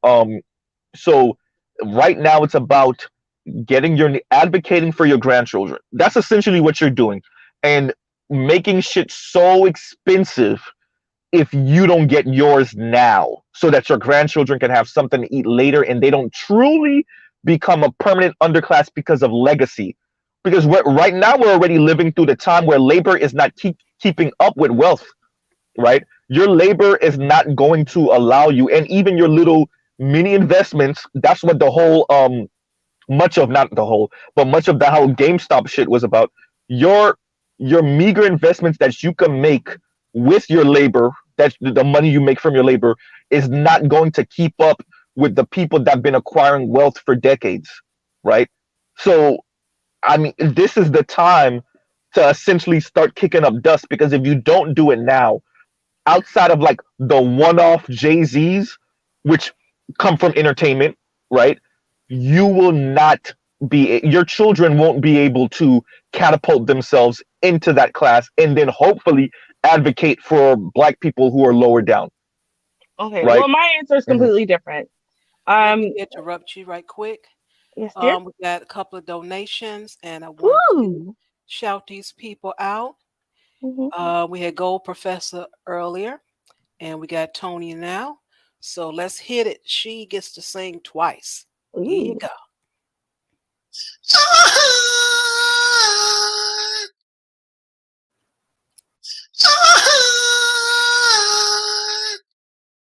Mm. All right, double. Mm-mm-mm. Beautiful, right. beautiful. And when you're done with your point, then we'll move on to the next section. Okay. Pastor Willie, she's under the weather, so she's not able to continue, but got a short video to play, and that should take us into the next time zone. Thank you, So Jesus. you go ahead and finish up. Y'all All don't right. make me run out of booze. Okay, well, this is what I was going to say is this. And the part of this is literally societal kind of conditioning, but we really don't understand that the sentence knowledge is power is true. And the reason why we're not super efficient or effective at affecting positive change for our people in our community is because of a lack of knowledge. Now, is it true that in some cases, for example, us just pooling our money together and presenting that as a moving force for government to do something positive for us, to affect laws for us, we keep trying to appeal to well, it would be fair. It's the right thing to do. Guess what? The Asian people didn't do that. You think that they said, well, it's not fair. It's not fair. We're being treated badly because Rona. No, they pulled money together. And I've talked about this before in Toronto. Okay. There's Chinatown in Toronto. Chinatown is not just about the fact that it's several city blocks of, Chinese restaurants and stores and stuff like that. They are their own government. Okay. They don't vote. What happens is whoever's elected goes to Chinatown and meets with their internalized government, and they come to agreements about what's going to happen for the people of Chinatown. Okay. That is power. And they pool their funds together. Okay. Not one of them, very few of them, if anything, are, wealthy, but they pool their funds together and they move as one to accomplish one goal at a time. They're not a monolith. They don't have monolithic thinking. They don't have monolithic goals. But what they do have are points that they agree on, that they're willing to pool their money together and make this one thing happen. Why? Because they have the knowledge, and the knowledge tells you that, hey, it's not going to happen all at once. I need 5 things to happen between here and there. Okay. And I have the knowledge, I have the understanding to know that. And so I'm going to make point 1 happen and point 2 happen. By the time I get to point 4, maybe the rest of society might see where we're going with it, but it's already a moving train. But we don't have that ability, nor do we have that knowledge, right? We don't have the ability because we lack the knowledge. And so what we need to do is understand we don't need to be a monolith. We don't have to be all on one accord. We don't all have to share the same values or goals, right? We have to be able to agree on one thing, one positive movement that, we can pool our funding together. We can pool our resources together to accomplish one thing that we have the foresight and knowledge to understand is going to affect a certain type of positive change for the whole. And all of us will be content with that movement, right? And so what I think that it really needs to come down to is, and this is why I do think CRT is very important, what it needs to come down to is we need to become more knowledgeable ourselves, and we also need to have that knowledge spread. We have to be willing, as people who are knowledgeable, to continue spreading that knowledge, to educate the other adults, especially the ones that are up and coming now, because we need to be able to move in one accord in order for us to affect positive change for our community. So that's what I think. My last response to this is I don't think it can be possible, because we got clowns and clownettes arguing about the freaking word submission. We can't even get down on the freaking grassroots effort to just get together. I'm all for marriage, but hell, cohabitation, whatever the hell you want to call it, 2 people, hopefully male and female, y'all get together, you combine your income within this household, you take care of your 4 walls and grow from there. We can't even get that, let alone a coalition. That's my end statement. All right. They worried about walls. I don't know if it's the 4 walls of their house though. Okay. All right. And Mr. Z contributed. So Sheed sings one more again. Sing it, Sheed. Go ahead and read that comment too, Char. You wanted to talk about R&B, and we never did. Happy New Year, folks. Well, it's coming up next time. Don't worry about it. It's next time. She's going to finish her sermon. She'll be back. Promise. I promise. All right, good. All right. Now, some men say they can handle more than one. Well, this is one of those guys. You judge for yourself, okay? And let me hit the button. Here we go. Okay. What's up, Kendra, baby? You living up to your name tonight. I see Atlanta King. Yeah, how you doing? Okay, real quick, because you don't know if you're gonna get selected, but you seem very, very ready. Is this how you naturally are always? Yeah, I own a clothing line, the Mac collection. Okay. Yeah, so I'm always, ready. The bill, I always got to have the tools 24/7. Okay, what's your name, boo? Atlanta King. Atlanta King. No, what's your name that your mama gave you? Oh, King George. Your mom named you King George? Yeah. Okay, how old are you, King George? 45. 45. Is that a cigar? That's a cigar, right? Yeah, it's an electronic cigar. Electronic cigar. Okay. Yeah, it's only for Macs. It's only for what? Max. Like a Mac man? Yeah, only for Max, not for players. Oh, so what's the difference between a Mac and a player? The Mac Mac is like the president, you know, and then the players like the regular guys. Okay, so the Mac is the president. I learned Yeah. something tonight. All right, this Like is it's like the godfather of the game, you know. the godfather of the game. Okay, so Yeah. this is King George 45 in Atlanta. When's your birthday? Taking your clothes off? You ready? Someone calling me that's why. Oh, yeah, the customer calling you. Okay, I appreciate you not answering. King George, when's your birthday? August 3rd. August 3rd is a Leo. Do you have any kids? Yeah, I got two beautiful babies. Prince and How Prince. old are your kids? My son is 8, my daughter is 6. Okay, 8 and 6. Same woman? Yeah. Okay. Was you once married? Yeah, I was married. How long was you married for? I was married for 6 years. Are you officially divorced? Yeah. Okay. So can we, I mean, you don't have to answer, but could we be nosy? Why did you get a divorce? You know, sometimes you got let go, baby. See what I'm saying? Sometimes you gotta let go. Why? Tell me what happened to make you let go.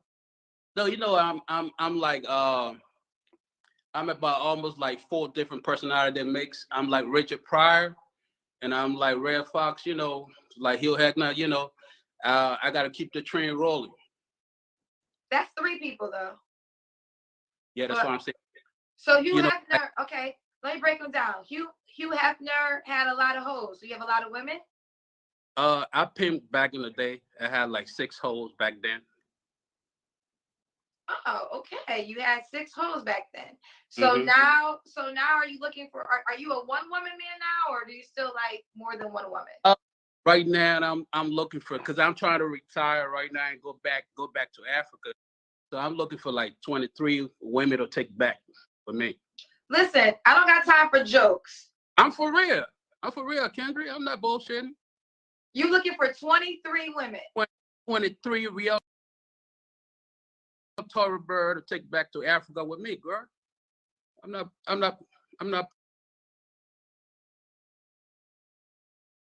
playing around. I don't play around. Okay, why the number 23? Because I gotta have 23 women with me, baby. You know, like I can't have 1 or 2. You know, I'm like Salah. I gotta have like at least 22 or 23. So you're gonna have sex with 23 women? Yes, baby, like that. Then I ain't gonna cheat. You know. Are you a comedian? I am not. But I'm just being real. If I have one woman, I'm gonna cheat because I love women. And women love me too. So now you're looking for more women. You don't want to be in a monogamous relationship. No, I need like at least 20 women to take back with me to Africa so we all can build that mansion and live big, you know. I can one woman can't please me, not even 2 or 3. How many women do you have right now? I don't count, baby. I don't count the styles. You know, the styles are just too many. I don't count it. I just take it as it comes, you know. Could these women have children? Yeah, they can have children. I love kids. So do you want more? So if they got children, how about the children's fathers? They're gonna be okay that their children are moving to Africa? Yeah, they're gonna be okay, baby. Africa is a blessed land, you know. It's the promised land, you know. I'm gonna build that mansion out there, you know, and we all can just lay cool. They can come to the States anytime they want. You feel what I'm saying? When was the last time you had sex? Sex? Huh? I have sex all the time. If you're talking about making love, then it been a while since I make love. But you know, the Mac have sex anytime I want to. Even right now, if I want a female, she come through. You dig? So what's the point of coming on my show since you have no difficulty with women? Because I want you to hook me up with like 22 or 23. I would not do that. I would not hook you up with 22 women at all. Hook me up with. I hook you up with shit. What? Stop bullshit. Let me tell you one thing I will say. Well, I'm trying to figure out if you're trolling me or if you're serious. Because a part of me feels like you're trolling me. Kendra, I don't play around, baby. I don't play around. I need like 22. I need 22 real Tory bird that I can take back to Africa with me, girl. Show me your house.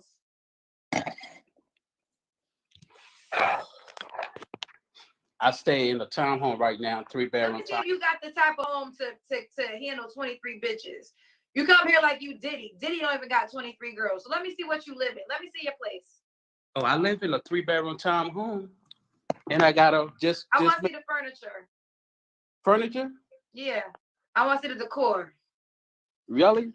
Where Yeah. I can sit like for 23 women, you know, like that's what I'm saying. I'm building a house right now in Africa. So show me I'm not keeping anything out here. So I'm for real, Kendra. I need about 23 real. Show me the couch. I want to see if you got enough money to handle and take care of 23 women. I got money, baby, but I don't keep it here. I keep it in Africa. So, that's why. So you in an apartment with 3 bedrooms and you think you could afford 23 women?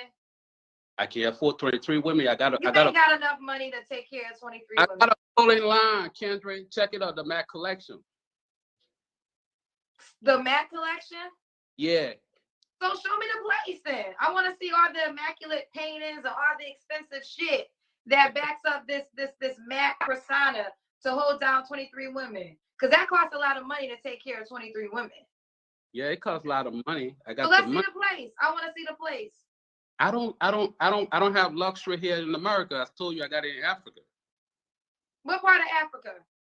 I'm from Liberia. All right. Well, when you get to Liberia, call me from the mansion. So you're not gonna hook me up with 23 girls? You can't afford to take care of 2 girls. How am I gonna give you 23? What you talking about, Kendra? Business? Are you for real? Very. Now I'm for real. I don't know if you for real. I'm speaking facts. That's why I wanted to see the place. You got 3 bedrooms. You don't even got enough room for 23 women. Yeah, but we're not gonna live here. We're gonna move to Liberia. Keep your coat on. Do not take off your shirt. I'm not taking it up. I'm just flexing. Is that real fur? Huh? Is that real fur? Come on, baby. Is it? Yeah, real fur, baby. It looks real city trends. I had this for like 20 years. Oh, okay. Yeah. You know, OG, I made the game for the, and Kendra, hook me up though. You gotta hook me up, baby. I need 22 or at least 20. You can't afford 22 women. What are you talking about? I'm asking you legitimate questions. You got a 3-bedroom townhouse. Talking about something you want 23 women. Where the hell y'all going to sit and eat at in your apartment? You ain't got no mansion to take care of 23 women. I'm taking them back to Africa. That's where I have the mansion. So when you get to Africa, call me from the mansion, and then we'll start supplying you for what you want got. me to come out here and start counting money? That's the only way you can believe that I'm real, baby. Ladies, here's the deal. Give them your Facebook name. Oh, my Facebook name is Atlanta King, and on Instagram, the Mac Collection, the collection with an S, Mac Collection. Do you have an appearance requirement? She got to be a Tory. The 22 women got to be a Tory bird, baby. They got to be ready to compete for the Kentucky Derby. You know, I want real Mustang, real Tory bird. I don't need a. What's the age range you want? Age range, baby? I'm like Red Fox, baby. I'll take 18, 19, 20, 21, all the way up First to. First of all, 18, 19, and you 45. Now you really got to go. I'm about the money, Kendra. That was my fault. I talked to him way longer than I should have. Child, that's Diddy money. And Diddy didn't even have 23 girls. 23, if you want to be out here with a lot of women, more than 1, 2, 3, I'm not going to be judgmental. I just want to know if he could afford that many women, because that's big talk.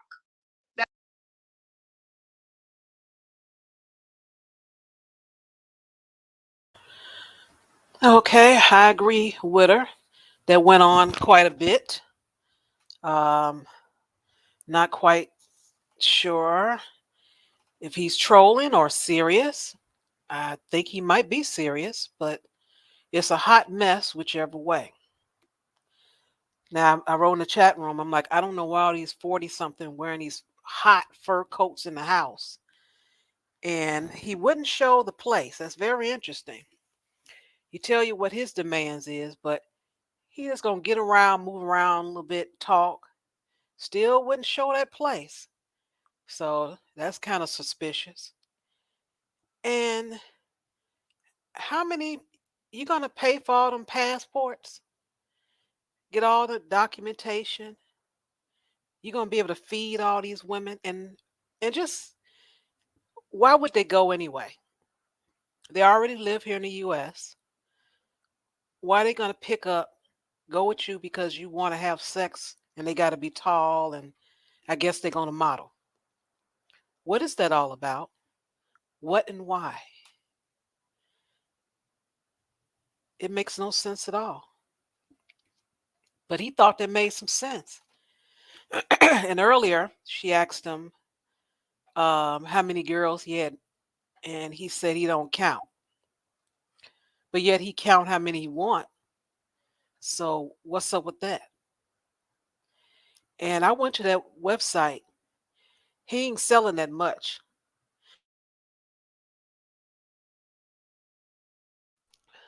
Girl, I was not on the stream the whole time. I'm like, hello, Sean? Sean, can you hear me? Sean? I hear you now. I wasn't even on the stream. I didn't even realize. This whole time, my bad. Okay, I have a question. First thing I wanted to know was how many virgins do they say with the Muslim religion, right? Like if you die, as a martyr or whatever, you get that many virgins. You remember? It's like you get like I feel like that's like the same number or close to the same number, right? If you go die as a suicide bomber, you get X amount of virgins in heaven. That's what he reminds me of. Like I'm wondering because I was hoping she was gonna ask if he's a particular religion, right? Because I'm sorry, I know it's a little bit religiousist or whatever it is, but it does strike me as a Muslim religion.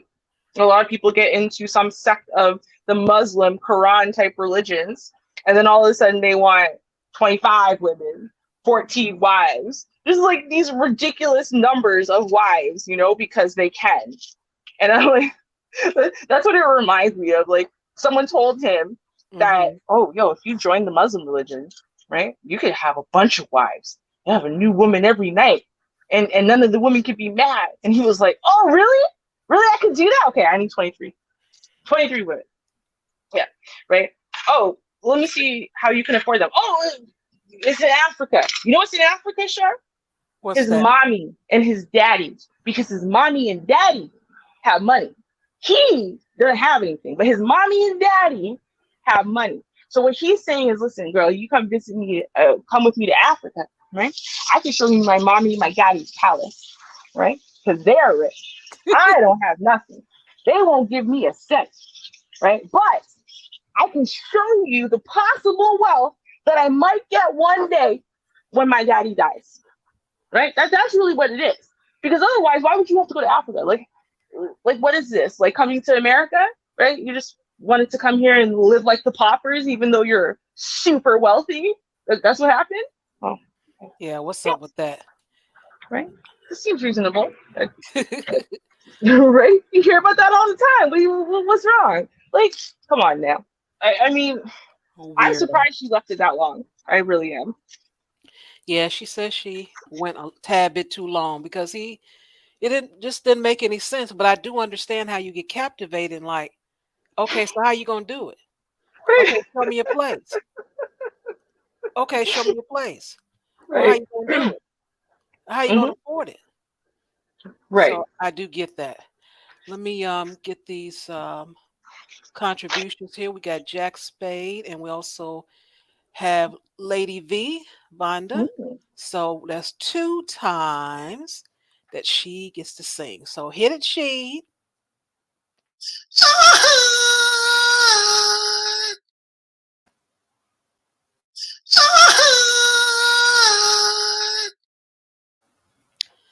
All right. Thank you so much, gentlemen and ladies. Appreciate you guys contributing to the channel. All right. And then he said he had this coat for 20 years. And he's sitting in the house with it on, with no shirt on. Because it's the only Why? thing he can afford.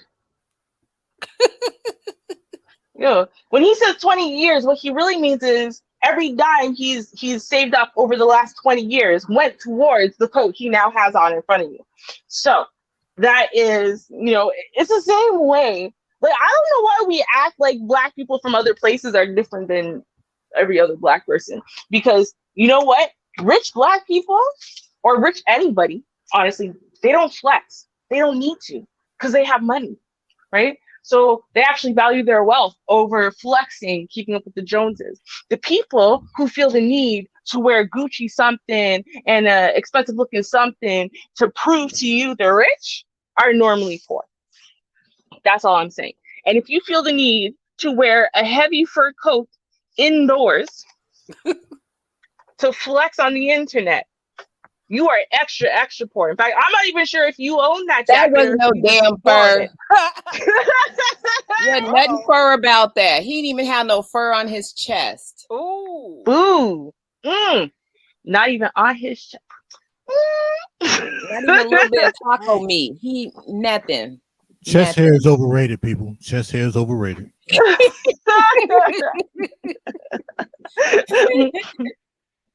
No, but come on. Like, in and of itself, it is just, it's almost ridiculous. Like, she's like, I want to know if you're trolling. I don't know if I would call it trolling exactly, but girl, you took that way too seriously. That's all I gotta say. Like, I can't even pretend to take this one seriously. Like, oh, maybe we should discuss it. Like, no, we shouldn't. Like, he's just so full of shit. He's some poor ass African dude. I used to, okay, so it's gonna sound terrible, but okay. So back in the days, we used to import, I swear to God, we used to import dudes from Africa. When I say we, I mean Canada. We used to import dudes from Africa to play basketball for like various high schools and colleges, right?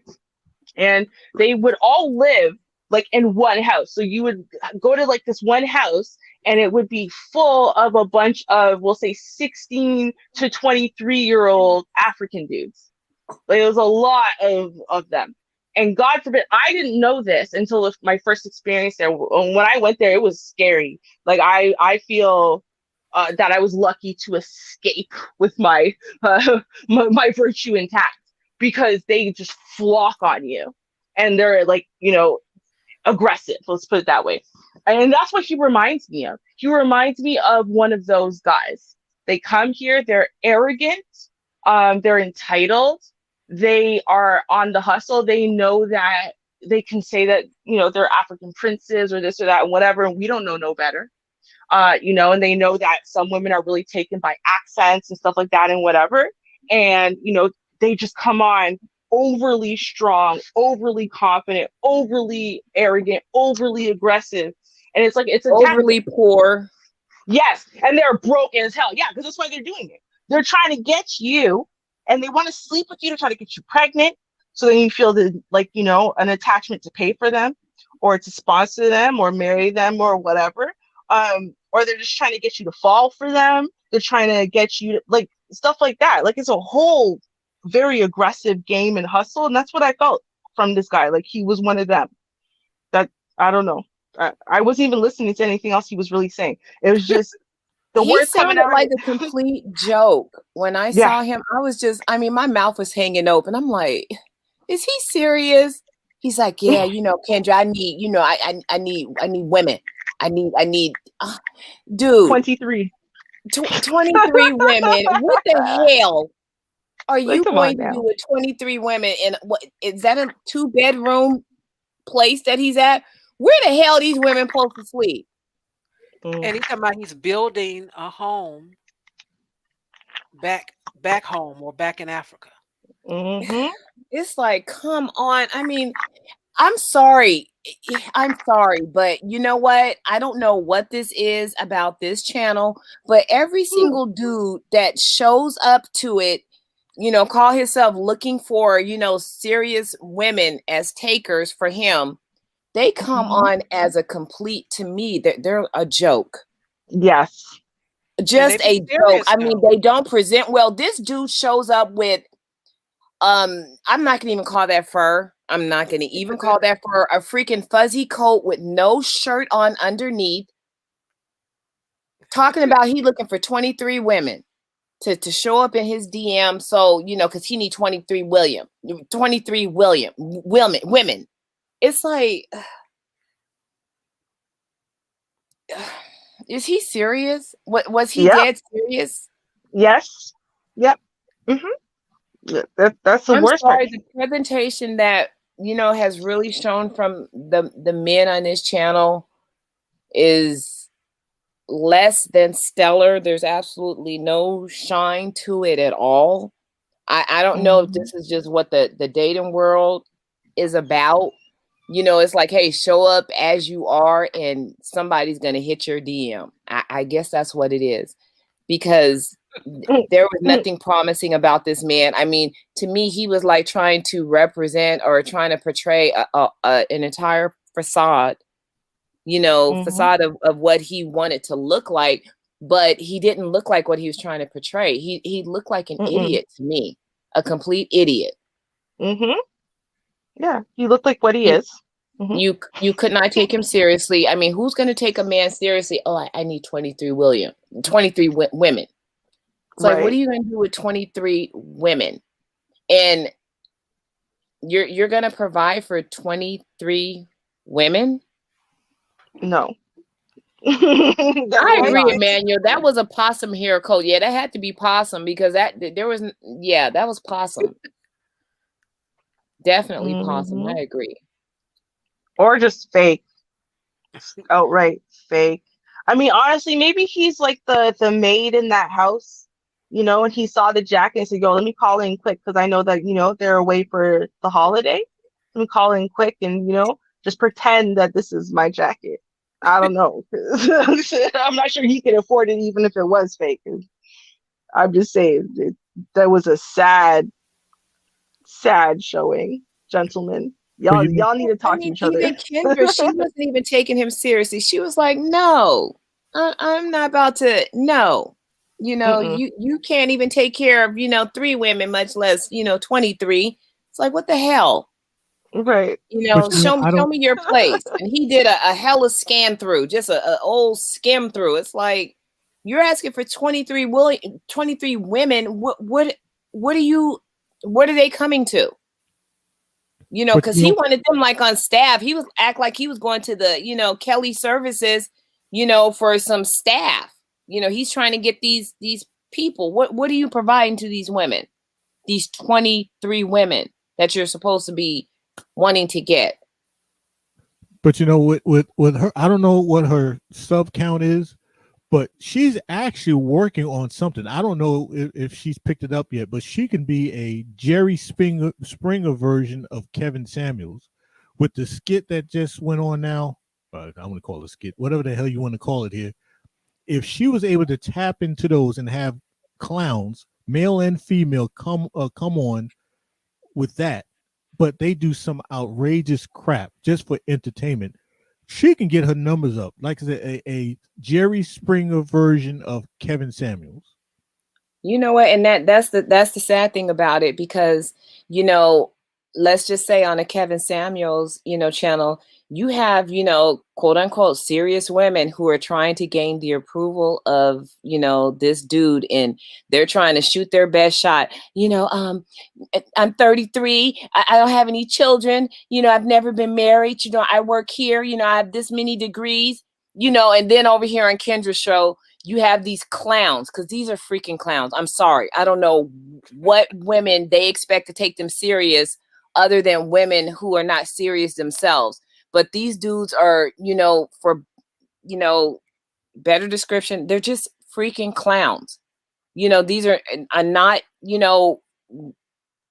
viable dudes, that these would be the wrong choice. When they say, oh, you chose wrong. All of these dudes that come onto Kendra's channel are you chose wrong if you choose any of these dudes. None of them were, you know, I would think decent enough to be like, oh, let me hit his DM. You would choose wrong with all of these guys. But that would be the fun part about it. Where if the guy did a tour of his place, the place is all raggedy. He got beds set up in the damn garage. So it's like it's a like I said, it's a Jerry Springer version of Kevin Samuels. It's meant to be satire. I guess so. I guess so. I So mean, I don't know. I I would don't know. say when it comes down to it, you know, the distinction I'm making is that, you know, on the man's channel, you know, who, you know, tends to be very harsh with his, you know, opinions and judgments, you know, you have serious women trying to, you know, get an A and they all end up with F minuses on his channel. This woman, you know, I mean, you know, Kendra G is not some, you know, she's not some schlub, you know. I mean, she's in the radio industry, you know, she's, you know, a serious woman. She's not, you know, known for being ratchet and clatchet. You know, she's a professional, you know, media person. And she's like, okay, let's do the dating thing. And every dude that shows up is a freaking clown. You know, I mean, none of these dudes have I seen would be, you know, like serious. I Maybe mean, one, she the older guy that was, you know, looking for, you know, on the younger side of women, but you know, he had already been married and you know, he knew exactly what he wanted. I think maybe one guy might have been, you know, truthfully serious, you know, I mean and realistic with his expectations. she is a slub, but yeah, take because Jack, the few Jack, times I've gone on her channel, why it is she a is schlub? we'll do that on another show. But the reason why it works on theirs because I've been to her channel a couple of times, and every guy that's on it is like this dude. So like I said, it would actually work if I don't know if she's actually aiming for it or she's even thought about it, but take that, turn it into a satire, and let the clowns like him purposely do a setup where they show their place and stuff like that. And like I said, it's all a satire, but it's meant to be a Jerry Springer version of Kevin Samuels. And males and females can do the same thing too. Well, I have a question. I mean, do you think that, you know, is it that, you know, people or men, or let's just say black men tend to not take black women serious? You know, Do you want me to is answer that that? why she attracts these types of guys to her channel? Black men in general, do they take black women serious? Hell, I've already stepped in it already. No, Go they ahead don't. and step all in it. Just play in it. Just give it to me. No, they don't. Yeah, and I might agree with you on that. But I think she should think about taking it into that satire direction, since there's enough idiots, male and female, who will jump on there to do it just for attention. Hell, like everybody says about YouTube, it's a business. It's a business in entertainment. That's what I hear a lot. Yeah, something to think about. Well, I would say a lot of these dudes are entertaining, if not anything else, because you sure in the hell can't take them serious for anything other than that. And I think they think that they serious. This dude sounded ridiculous. I'm like, did he practice this in front of the mirror? What? He probably did with that coat on.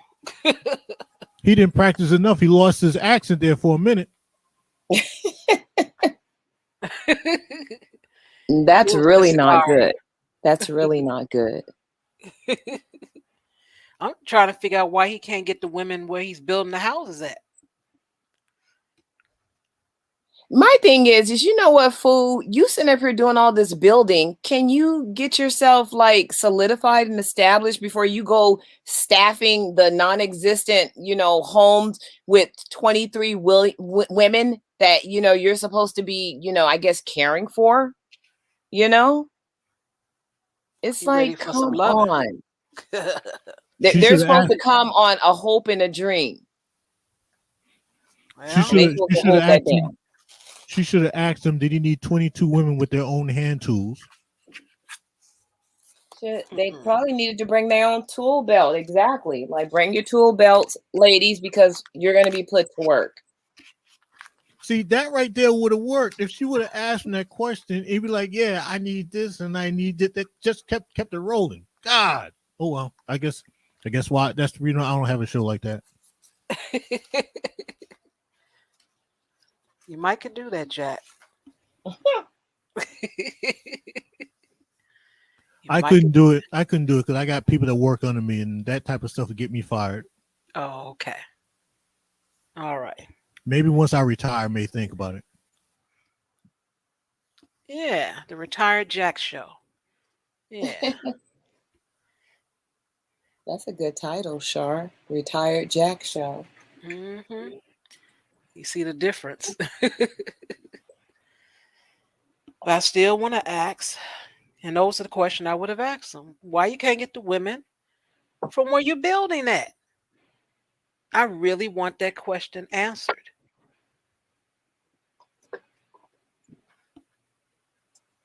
Oh, well. It's not possible. And I went to their website, like I told you, and he got them shoes that's look like they're a good $300 or $400. I'm like, nobody's buying that during this pandemic. They in the house. It's like, where are you wearing them to? Right. He had a couple of women on there modeling a dress, but it's kind of like a sad website. It's a lot of shoes and pictures pictures of shoes. It wasn't even like someone's modeling them. It's like pictures of them. Copy and paste from another site. Right. Possibly. Or a catalog or something. Mm-hmm. Yeah, because they're like, I don't know. I know it's terrible, right? But when someone says I'm from Africa and I have any type of side eye, the first question I ask is, oh, really? Which country? Because if you say Nigeria, I was gonna be real with you. You say Nigeria is over. I now don't believe anything that you say. And yeah, that's terrible. It's terrible and racist or whatever. But let's be real. Nigerian prince scams. Like I've seen documentaries, and like honestly, a lot of their culture is just pure scamming right now, right? It's about scamming, whether it's scamming people who come to visit them or scamming people abroad. It's all scamming, and it's not even necessarily to get like green cards and stuff like that. It's like that is a way of life and a reasonable source of income because of the way that their country currently is with money and stuff like that. Like there's problems as far as them earning livable wages. So this is what they do instead, right?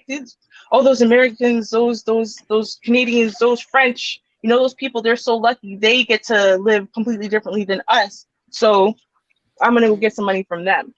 And so I'm just going to be real with you. I know it's problematic. I'm not saying it's okay that I think this way about African people.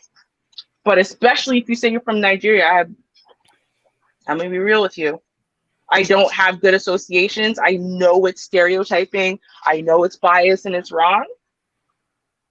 But that's the way I feel. And that's what I think about. It's you terrible. upset about that Uncle Check, isn't it? That rich uncle that's supposed to left you some money. You still upset about that, aren't you? Girl, I believed that stuff for years. If I had the money, I would have been ripped off a long time. Because I really thought like, oh man, if only I could have done that. I could have made myself $100,000. I could have made myself 1.5 million. I believed that for years. For years when I received those. I was like, oh my God, I could help someone out and make some money.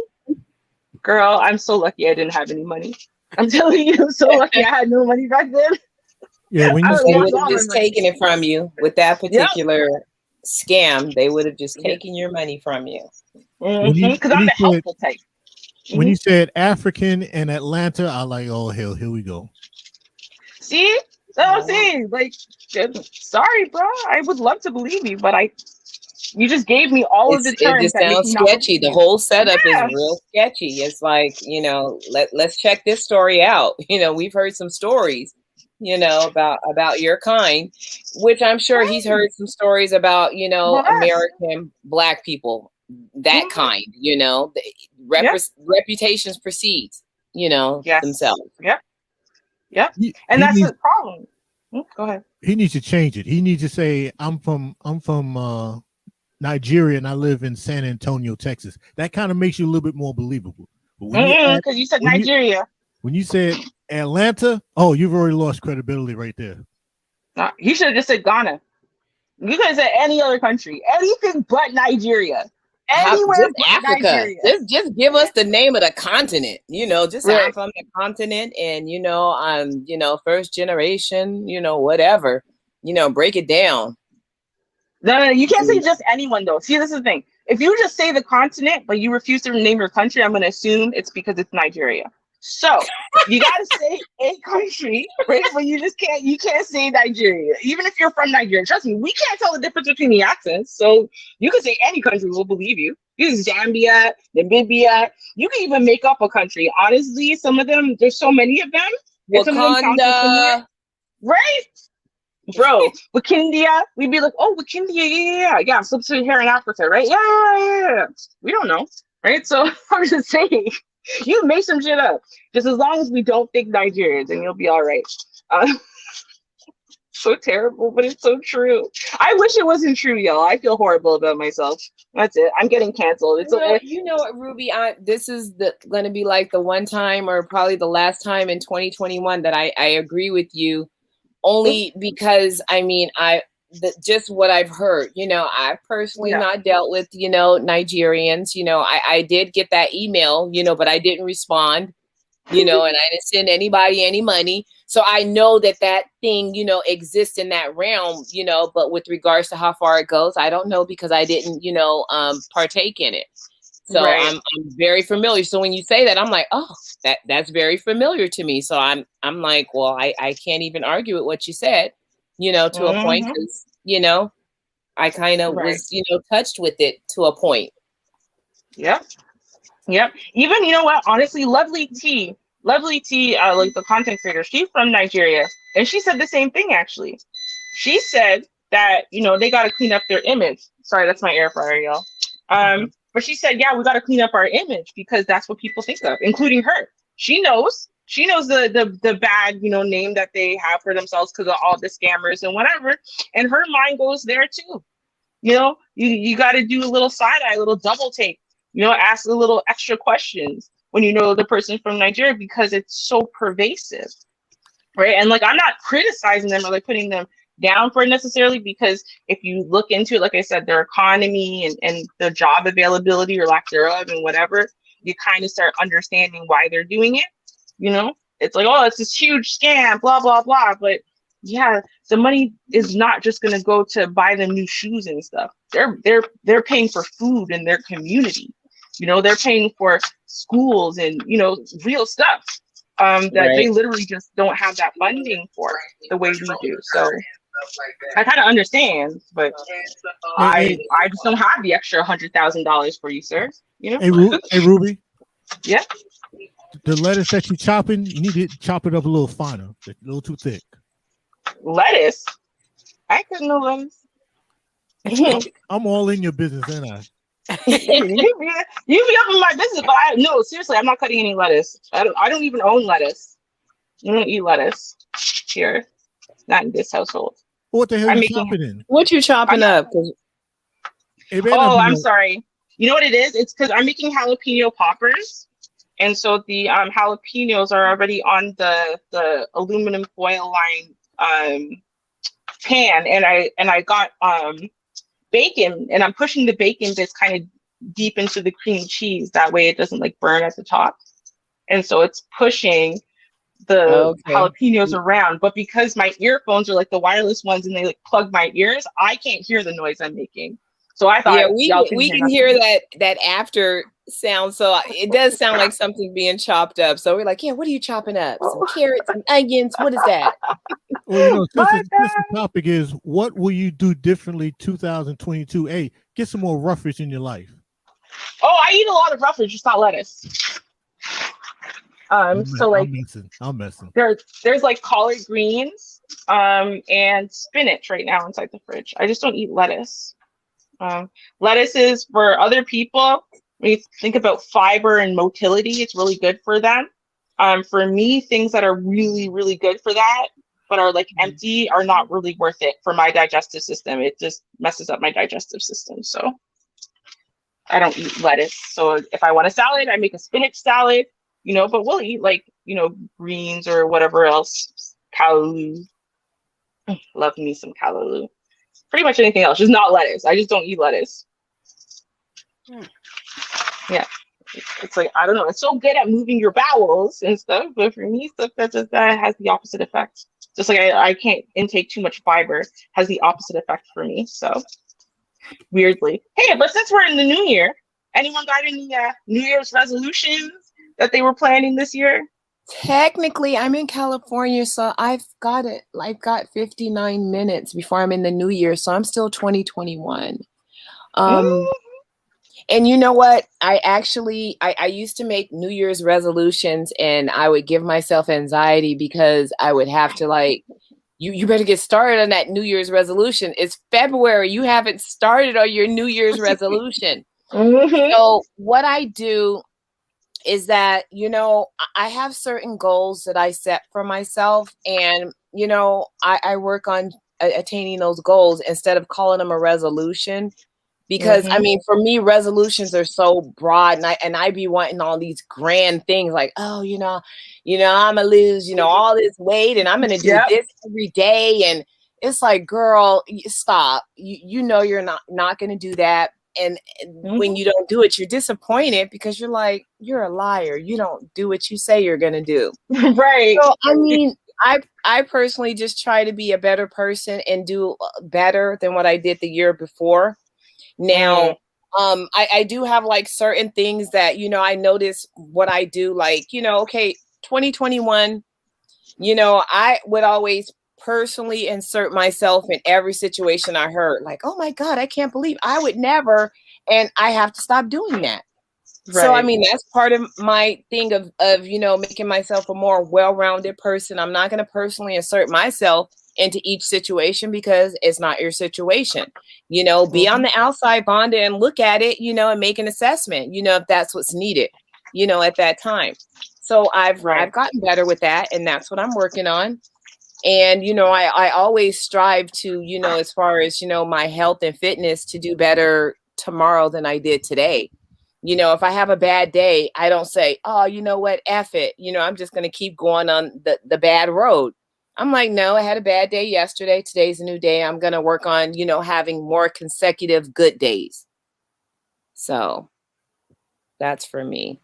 But, I do want to start, like a business this year. So that's part of, my goals. So it's part of goals and goals, I can measure my goals, Nice.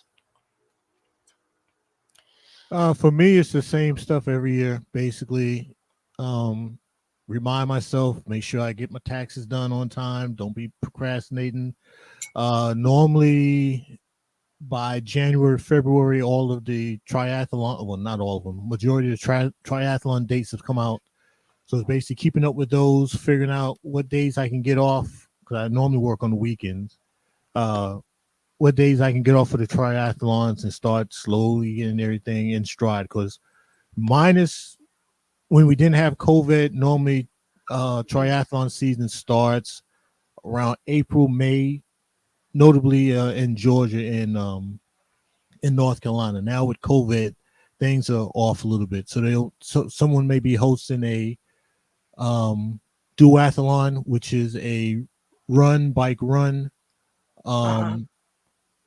But I don't see too many of those. So just basically, like I said, just getting everything back on the roll and setting a date and start getting the training in. Normally I need about 3 months to be good enough to be able to participate. And when I say training, it's, you know, a little bit light here, a little bit light there. It's not Mhm. hard training like, you know, when I was younger. I got a little bit of age in my belt now, but that's basically. Oh, and making sure I put the money aside because the not the homeowners, the property tax is due in November. So I like to have the money in the account instead of taking money in my pocket and rush to try to pay it off. It's a nice way to pace it. It's nice. I always make goals all the time, so just because it's a new year really doesn't mean much for me. Um, right now, like within the next few minutes, I like to breathe because right now my nose is just closed up altogether. And I apologize, Fonda. I would have tried to make it another 55 minutes, but I'm not able to. I need to breathe. So I'm gonna Aw, yeah, I yeah. hear you, Shar.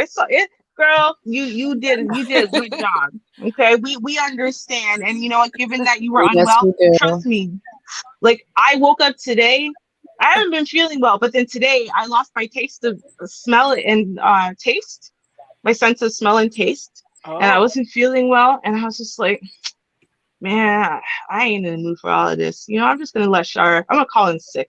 I'm like, no, I can't do that to Shar. I can't. I can't. I must. I must. And then I come and you're not feeling well either. And I'm like, all right, see, there you go. The dynamic duo. We gonna be sick together. All right. There you go. You're good, Ruby. She's like, I'm gonna Thank you. call in sick, and she's like, no. Yeah, I can't do that to my Shar. And you know, listen, let me just say this about New Year's resolutions before we go. I don't believe in them. Research proves that they basically are not just not effective. They're not effective at all, but they're Yeah. worse than being not effective. They often have the exact opposite Yeah, impact. they make you feel horrible. Yeah, because now, like you'll do this New Year's resolution to lose weight, then of course, you know, the New Year comes, you don't start, and then you will don't try lose some crash anything. dieting. Oh no, it's even worse than that. You tend to try something crazy to try to finally jumpstart it, and you know, yo-yo dieting, crash diets don't work. If anything, you lose a little bit of weight and then gain even more weight back. Then you feel terrible about yourself. Right. And then you say next year I'll do better. And then you just wait the whole year out. So you can. Yeah, you like, I'm start just another- gonna keep eating these Cheetos until, you know, Right. 2023, and then we'll work on it. And then we'll work on it. Right there. Listen, New Year's resolutions don't work because if you were ready to make a change, you would make the change today. Like you wouldn't wait, right? Like I decided on January 2nd or January 1st one year that I was gonna try to quit smoking, see what happens because of the nodules in my thyroid, right? I didn't wait until January 1st to make that. It just kind of all came to me on that day. And that's why Right. it was effective, because the day that I decided is the day I started making those changes. Or, you know, like if y'all are sitting there, you sipping some beers or some wine or whatever, and you're like, I don't want to do nothing. And then January like 17th comes and you're like, you know what? I'm tired of my fat thighs. I wouldn't mind losing 10 pounds. Then just start that day. Whenever it comes to you throughout the year, when you decide on something, like don't wait until a special occasion.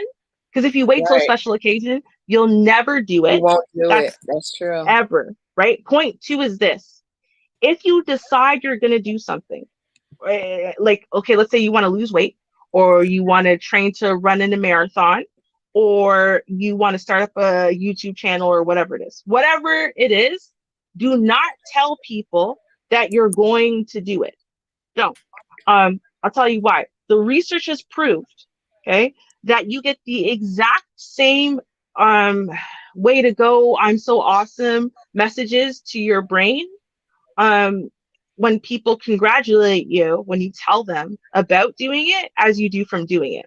So what happens is I'll tell, hey, Vonda, I'm going to start training to run a marathon in August. You're going to go, oh my God, that's awesome. Congratulations, Ruby. Wow, that's amazing. I don't think I could do it. Right. And now I've gotten all of this praise. I basically got the trophy without running the marathon. Right. Yeah, and you And like, more I ain't ran nothing. Yeah, but you don't have to because you already got all the praise. So if you want to accomplish something, the best thing you could do is tell nobody you're going to try to accomplish it and then just start doing it. And just do it. Yeah. So those are my two helpful hints. But like, screw New Year's resolutions. They don't work. So don't do it that way. Just make decisions about yourself, and you can And do that do any time it. of year. Just like Shar. You just do whatever you want. It's That's cool. true. I Mhm. agree with that. That's amazing. Yes. All right. But Mhm. yes, it was a great stream. Thank you for hosting us all here, keeping us all together. You know, we could bring in several New Year's together. Yeah, I enjoyed it. And on the 7th, we'll be back, and Pastor Willie, she'll give her second sermon, and then we'll Ooh. continue from there. Okay. I'll have that humidifier out, so hopefully she'll be feeling better as well as myself. I'm gonna get Mhm. my church hat together, Pastor Willie, because I want to be ready for this word. All Yes, right. ma'am. Yes, ma'am. That's See, right. Pastor Ruby, speak for yourself. We're not gonna have this every year. My little shorty's out of town. That's the only reason why I'm here. Oh, Hey, sorry. where's my belt? Not Because you just that. deserve a spanking. Where is my Right? belt? You are just you never cease to, give up the mischief. Where's my belt? I'm getting it right now. Not Make my sure, pearls, but my belt. make sure it's wide and make sure it's real leather. Oh, nothing but the best for He's you. gonna like Nothing it. but the best for you. He's gonna like it. You can't wait for him. He's gonna like it. That defeats the purpose. Well, I have to admit, I like leather belts. I wouldn't have it any other way. So if I'm going to spank you with a belt, it's going to be a leather one anyway. Thank you, Well, Jesus. Double there you bonus. go. Give me something I can feel. See, he's liking it Be too much, careful what you Vonda. ask for. Be careful what you ask for. Have you crying in your pillow? Well, thank you all again for showing up and hanging out, bringing in the New Year's. I do look to see some better things in 2022. Mhm. Let's try to stay safe. We'll be back next Friday. And please stay safe because there's going to be a lot of people out there running rampant because it's a weekend. So, you're Mhm. still out, not out to clear. They're going to be still out there driving and doing all kind of stuff. Oh yes. Thank you for all those that contributed to the channel. I really appreciate it. And again, Friday night, 9:30, we will resume. And then that Saturday, we will resume for article reactions. And until then, everyone, peace. Cheers, y'all. Peace out, family.